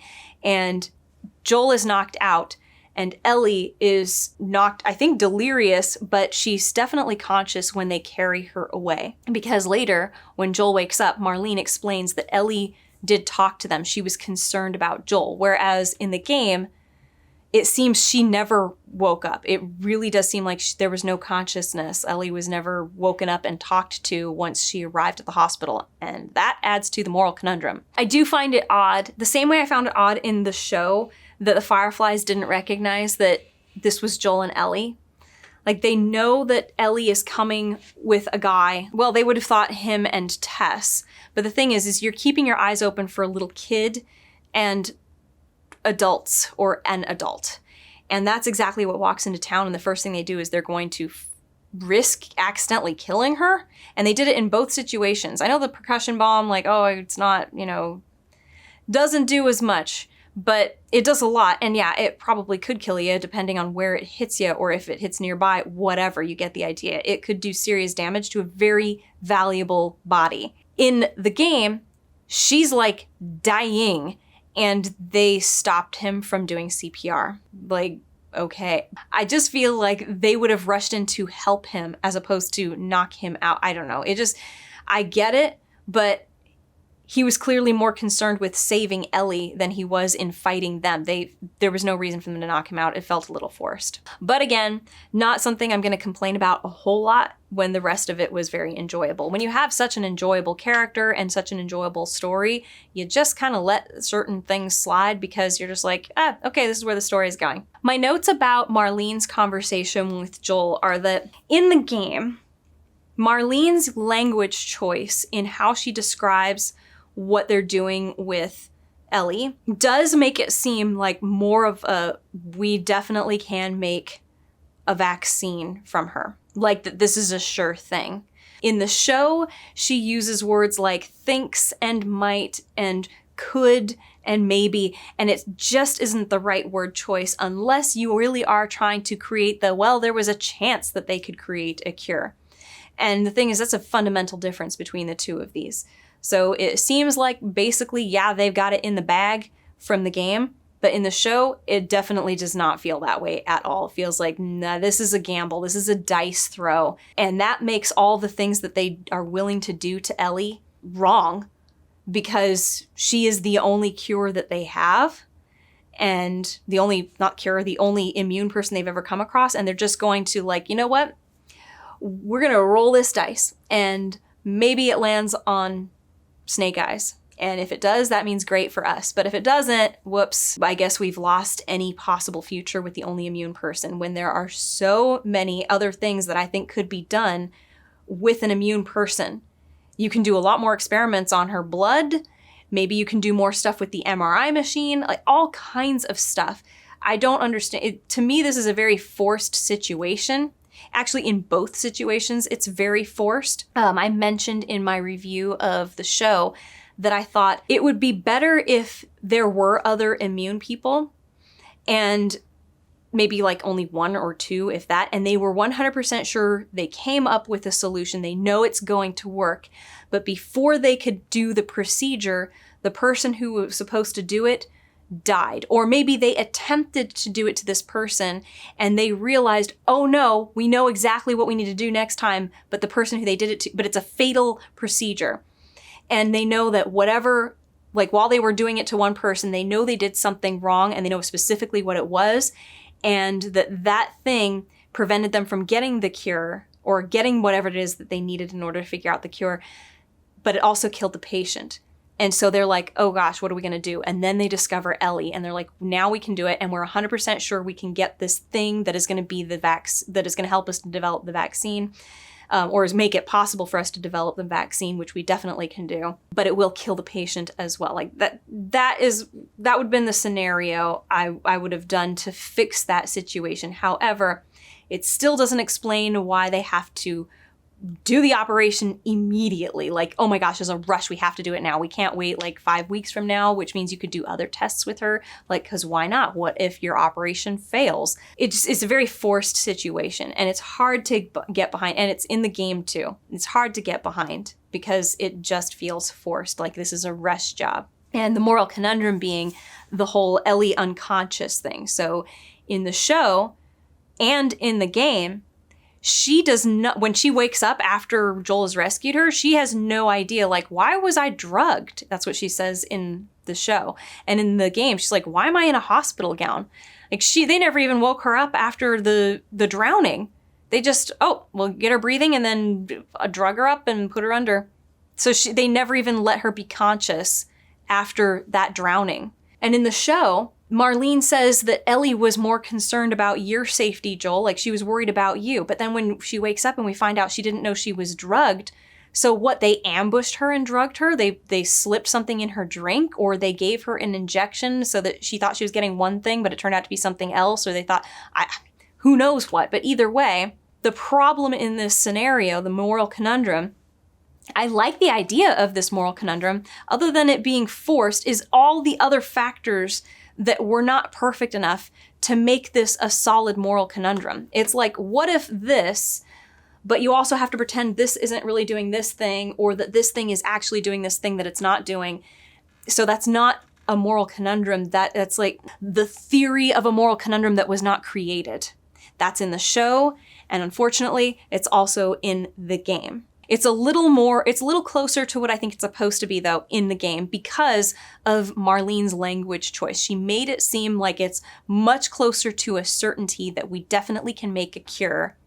Or not a cure, she describes a vaccine, whereas in the show she said a cure. Like, so what, you're gonna inject infected people and it uninfects them? I mean, when Ellie sliced open that guy's forehead, he had fibers through his flesh. Like, he's done, man. There's nothing left of him. So it's not a cure. It's a vaccine to prevent people from getting infected, or like if you get bit before you lose your freaking mind because you've got tendrils taking over you like that. Like, I think you have to be a certain level of not gone. But there's just too many other factors when you talk about what the moral conundrum created by this finale is in either case. There are way too many other factors involved to make this into any simple question where you can go, this is a moral conundrum. Because you go, well, it would be a moral conundrum if these other things didn't happen, or if these other things did happen, which means it's not a solid moral conundrum. It's a nice theoretical conundrum, like, should you sacrifice your child to save the rest of the world, which is what Joel was faced with. And I could get behind that. I could get behind an exploration of that. Unfortunately, that's not what the scenario was because of all the things that we've already discussed. And it's the same for both situations here. And it does deserve its own video. And I think I will do one on Joel's moral conundrum to discuss, did he do the right thing or the wrong thing? Because everybody's debating about it. And unfortunately, because of the way that the show was written, he did not do the wrong thing. And in the game, I would say there's a very strong argument for it's the same result, but it's a little closer to hard to say for sure. But not much. Not much at all, in fact. So in the game, something different from what we had happen in the show, Joel finds a recording that says a lot of stuff. So it talks about Ellie. I believe this is who the recording is about, is Ellie. Ellie had a blood test that shows that she's the same as past patients. And I'm not sure if that means past immune people or past patients, people who were infected and they just did experiments on. But basically it comes out to saying that what the white blood cell lines, including percentages and absolute counts, are completely normal. So basically it's like her body is accepting the cordyceps like she's not infected, because your white blood cell counts would be like huge. It'd be like through the roof. And her MRI shows no fungal growth in the limbic regions. So it's stopped growing in her at a certain point. It's just like stasis. And he says, we must find a way to replicate this state under laboratory conditions. This is not in favor of the Fireflies being capable of turning this into a vaccine, because it says we must find a way to replicate this state under laboratory conditions. They haven't found one. He's saying we should find one. And that seems to be what they were trying to do with the monkeys before. And instead, all they did was get a bunch of infected monkeys who, when they bit people, infected the people. So this seems like, no, they're not competent at doing this. And again, I have heard from people that in season 2 or game 2 that there is a retcon saying, oh no, they definitely were going to make a cure. But this is really strong evidence to the contrary. And yeah, the doctor says, we are about to have a breakthrough in medicine unlike any other. All the people who have died for this cause will not be in vain, which is a weird statement to make after all the whole, we need to find a way to do this, which indicates they don't have one, which means that they wouldn't actually be for sure about to have this breakthrough. It's still too much of an unknown. Anyway, we get basically the same scenario as before, but the doctor has a little more to say when Joel comes in after he's killed everybody, everybody who's trying to kill him. And he's on his way into he's in the theater, the surgical theater, and the doctor notices him.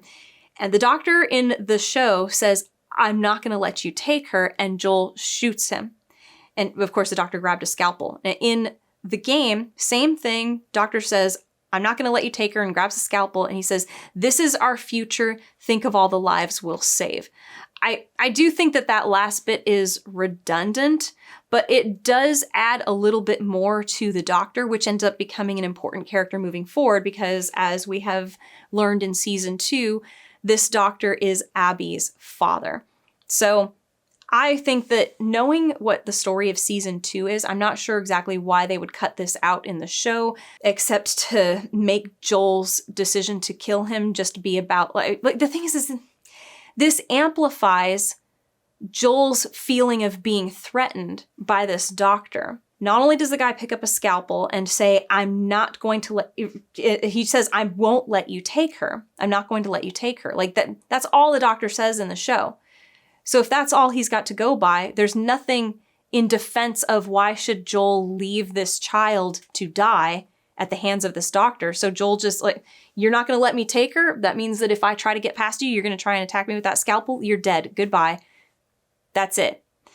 In the game, at least he gives this defense of why you should let us do this. This is our future. Think of all the lives we will save. I like that. I'm usually in favor of less dialogue, like less is more, but in this case, because we know this doctor plays a larger role later on, I would have liked this. Because I think I've been told a million times in the comments, we're supposed to like Abby going forward. We're supposed to be in favor of her dad and everything that he was doing. This would have been a statement of why he is so determined to do this. It's obvious what's at stake here, but this is him expressing that is his motivation. It is making it more real, putting it in the present, laying it out right there in front of the audience.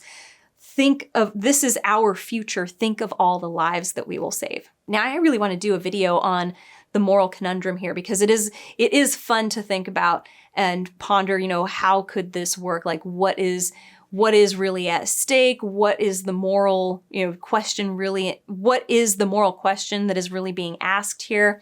And what is the right answer to it? Is there a right answer to it? And I do think that there is a right answer in pretty much all the situations. Now, in both the game and the show, the conversation between Joel and Marlene in the parking lot is basically the same until we get to a specific point. Marlene's trying to convince Joel that Ellie's life should be sacrificed in order to save everybody else. And Joel tells Marlene, it ain't for you to decide. And Marlene says, it's what she'd want. But in the show, Marlene says, it ain't for you to decide either, so what would she want? Because I think she'd want to do what's right. And the problem I have with that is that does not undo that it's not for Marlene to decide either. Like, why does she get to decide what happens to Ellie's life? Why does she get to decide what Ellie would choose? Like, it's up to her to know what Ellie would choose.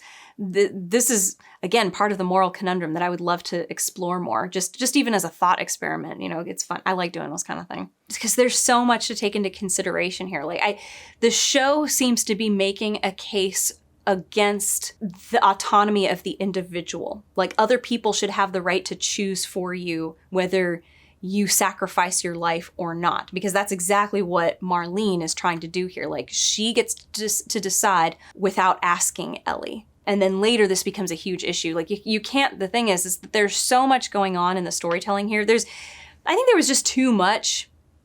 I think the writer was trying to do too many different things. And when you have one question and it affects all the other ones afterwards, it just becomes this endless cycle of like, oh, this, we do this and that's right and this is wrong, but then what about later? Well, then that's completely dependent on this other factor. It's just a big ol' mess.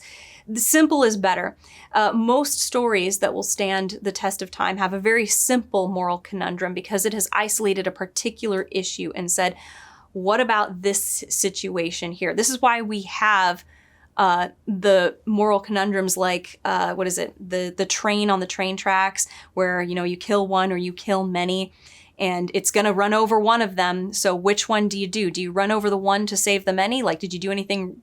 Like, what if you know this person? We start adding elements into there, it complicates the situation. I think of Star Trek.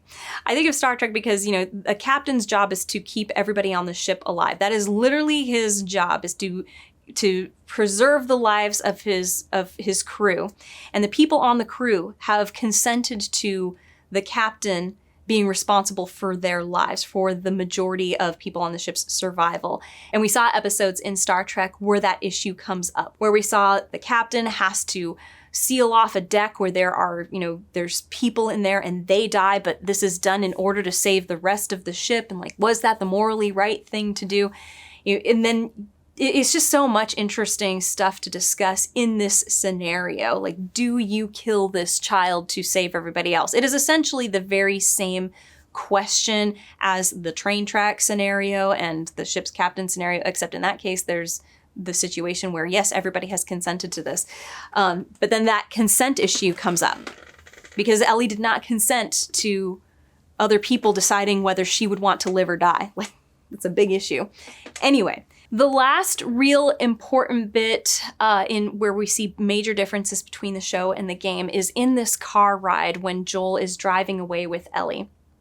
And when she wakes up and Joel is explaining to her his lie about what the situation was, he gives the same story. Turns out there was a bunch of other immune people, and they've been trying to experiment on them for a while, and they couldn't find a cure. They really couldn't figure anything out, and so they've given up a while, but they did some tests on you, blah, blah, blah, all that stuff. That's the important part of this question here.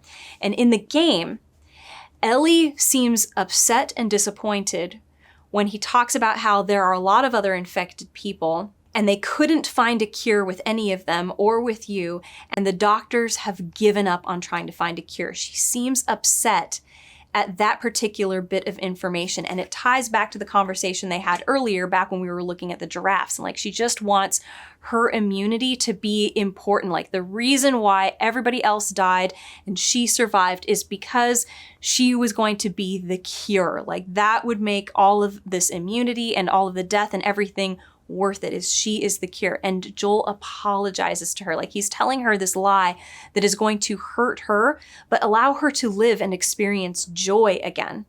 She would never have that opportunity if she's dead. But here, she could actually live a happy life, something she was never really able to have before. But, well, at least in the show, she says she never had a happy childhood. Like, my life was so terrible before.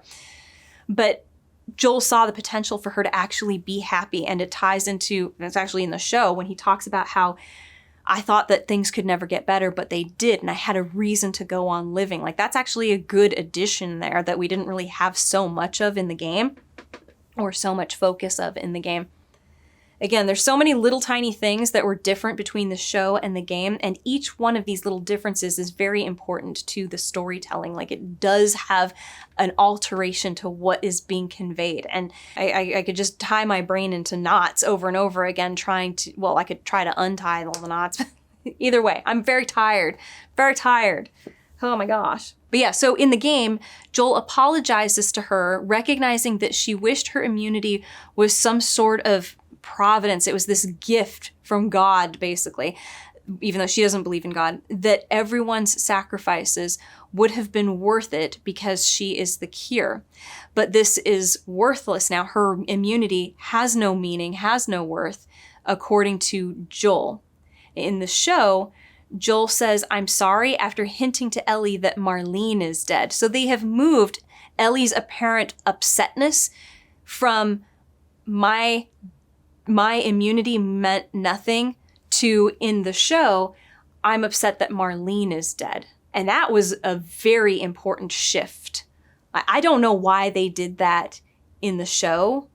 Like, that seems like a very poor choice, because this moral conundrum ties into her immunity. She really wanted it to mean something, at least in the final hour-ish of this entire show. Like, in the game, it never really comes up until like right at the end here, this bit with the giraffes, and when they're looking at the giraffes and she talks about this stuff. That's the only time it's really come up like this. I really wished it would have come up earlier. Like, we would have had more of it earlier. But in the game, her reaction to Joel telling her that the doctors have given up on finding a cure, her being upset about that means so much more, and so much ties in so much more to that particular issue than what they did in the show, because she almost has no reaction at all to finding out about her immunity meaning nothing. So when she turns her back on Joel at hearing about Marlene, I was like, this is why this theme went over my head in the show, is because it didn't exist. Because they did not do the reaction in this spot. Like, it was very obvious to me when we got in the game. I was like, oh, that was an important issue to her. She was upset when she found out that her immunity meant nothing.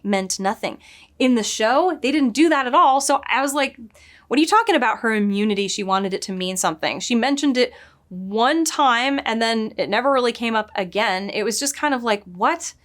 But here it becomes important. In the game, it becomes important because of how she reacts to finding out information out. Something they neglected, did not do at all in the show. They moved it to her being upset about Marlene. So that theme vanishes. Not that theme, but that feeling that Ellie was having was gone. That whole arc doesn't exist because of the choice to move her upsetness, move her being upset at the information that Marlene is dead and not at the doctors have given up on a cure. That was a bad choice. That was a tiny little thing. You do that one tiny thing and it destroys that whole idea that she was really upset that her immunity meant nothing. And yeah, it isn't until in the show, it isn't until after Joel has talked to her about Marlene and said, Marlene is dead, or hinted at Marlene being dead. It isn't until after that that he says, I'm sorry. Whereas in the game, he says, I'm sorry immediately after telling her about the doctors giving up on the cure. This was a very deliberate choice according to the writing and the directing. So I don't understand why they did that.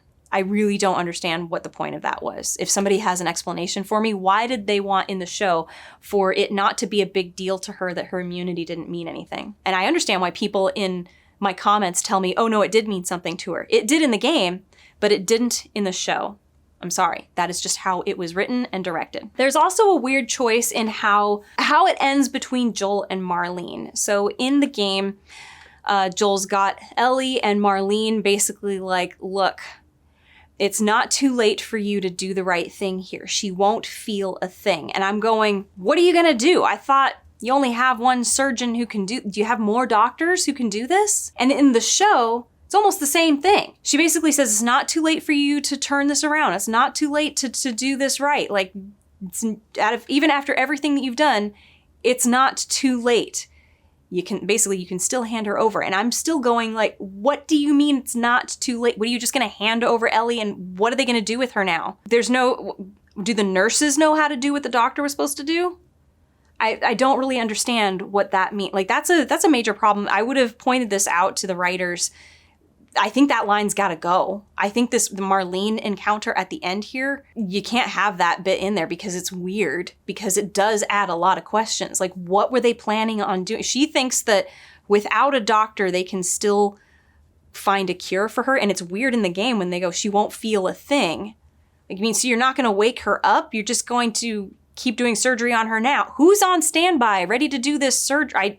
I do not understand this at all. Like, what are you going to do? Who is qualified to do this? It makes no sense. There's too many flaws. I'm sorry. I do like the game. I enjoyed it a lot. And as a matter of fact, just because I enjoy the interactions between Joel and Ellie so much, I enjoy the game a lot more than the show. I would easily rewatch the gameplay more than I would rewatch the show.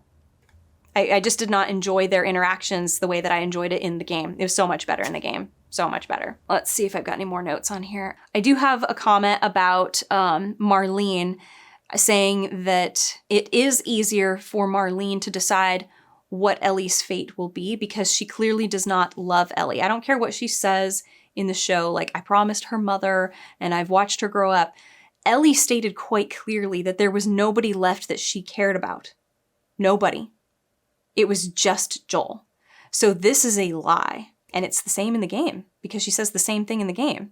So just saying. The problem I have also with Marlene's little, like, it's not too late, like you could still hand over Ellie and we could still do this issue is that it also ruins game 2 or season 2 and the idea that Ellie's chance to make this choice again are gone because Marlene just indicated that it's not gone. Like they could still do it.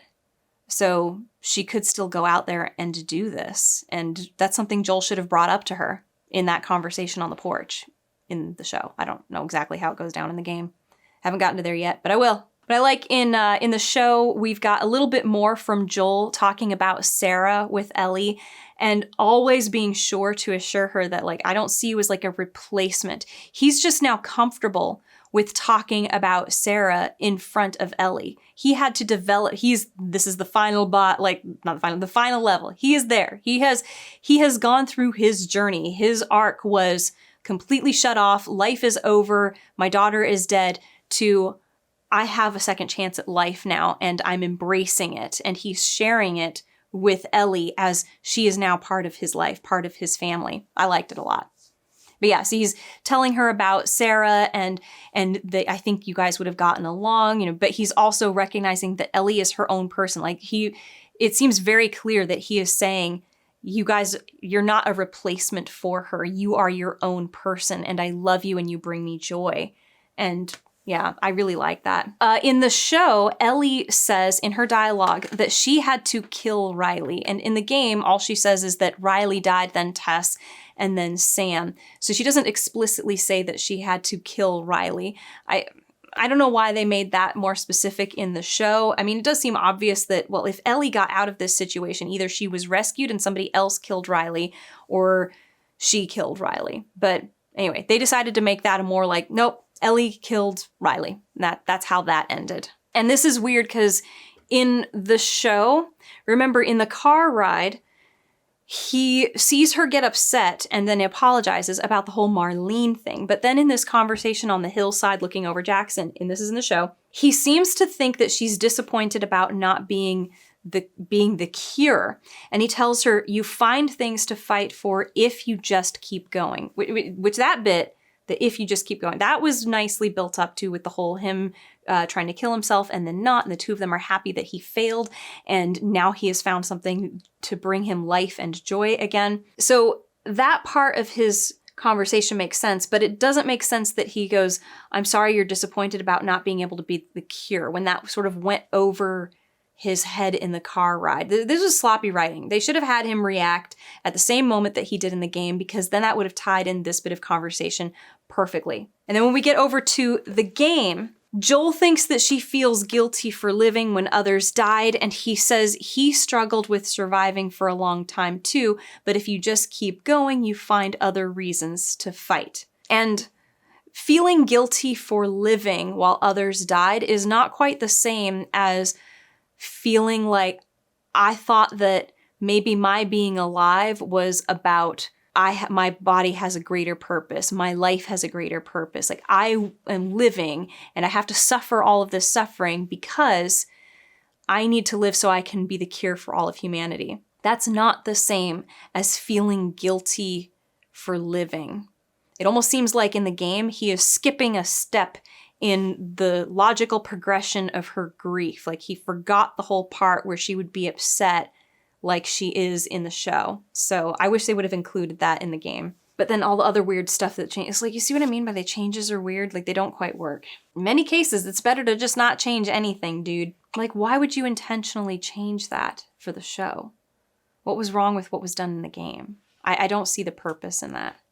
If someone can explain it to me, please do. Yeah, my final note was this. I'm confused about how people think there is a definite answer for Ellie's okay meaning in the game. He thinks she has survivor's guilt, but she says she doesn't, and somehow this conversation means she believes she cannot rely on Joel anymore. This seems to me, this must be a conclusion that people come to when we take into consideration Game 2 or Season 2, because I'm not seeing how everything that was in the game up until this point creates that moment where she goes, I cannot rely on you anymore. The whole game was about her coming into Joel's family and being somebody that he will love as a child and who she can rely on. Like, what happened to that conversation in the attic or the bedroom or whatever, where she goes, everybody has left me except for you,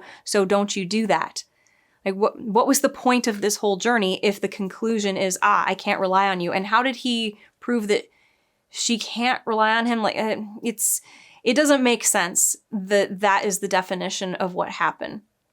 Throughout the entire game, we saw instances where Joel was not wanting to engage with her in certain things that she wanted to engage in, and she became upset about it and kept bringing it up and wanted to know, she didn't let it go. And then Joel would think about it, or they would go through some sort of an adventure or something would happen, and then he would come back to her and like, yes, you were right, okay, this thing. But in this case, and those were those phases, in this case, it's almost like she comes to one of those phases again, and she faces him about it, and he gives her this response, and she decides to accept it and say, okay. And that is the case for both of these instances here. Even though we didn't really get the phases so much in the show, I still just don't see how okay means I can't rely on you anymore. So I don't get it when people say it, and I did hear the interview with the guy who wrote the show and the games saying that that's what it meant, and I'm going, I didn't see that. Please present the evidence for me. Please present with exact quotes and visible moments that are not interpretable in multiple ways, but are solid, so that way I can understand that this is what it was supposed to be. I think it was left open for interpretation, but with a very strong argument in favor of she is accepting what he is saying. Maybe she knows it's not true, but she's not going to push on like she did in all the other instances before. So anyway, that's it. Final takeaway from the game. I really liked it, and I would watch this again for enjoyment's sake because I just liked the interaction between Joel and Ellie. I would not watch the show again because I did not enjoy their interactions nearly as much. I didn't find it as satisfying. Now, I do have a problem with the ending in both cases, but for very different reasons. And I would say that because of how good the rest of the season was, when we get to the moral conundrum at the end of the game, I was less bothered by how that affects the rest of the story because I enjoyed the rest of it. So I'm like, whatever. I like the drama of the ending. I thought that was good. And I like that the two of them are together and that there's this hard thing that Joel had to do, but it was worth it. And I loved all of that. In the show, it wasn't as great a journey leading up to it. I wanted it to be, and I think it came close in many instances, but it just wasn't quite there. And because it had all the same problem, it had not exactly the same problems, but at least as many problems with the moral conundrum at the end, I just don't feel the desire to watch the show again like I would the game. So that's it. Those are my feelings on game 1. And I'm going to be watching game 2. I'm going to give myself a couple days break here, but I'm going to start game 2, and I will be breaking it up because I just did a 5-hour... It was 5 hours of gameplay reviewed. Even just by going over my notes only, it took forever. And I don't know how long this video is going to be, but probably really, really long because I've been in here for a few hours doing this. But anyway, that is it. Please like, subscribe, and comment, even if it's just with an emoji. It is a free way to support this channel and boost this video in the algorithm. Or if you're feeling super generous, check out my Patreon, Ko-fi, or hit the money heart thanks button down below. Remember that you can become a subscriber, or you can leave just a one-time tip, and any small amount is much appreciated. That's it. Whew. Be good to yourself.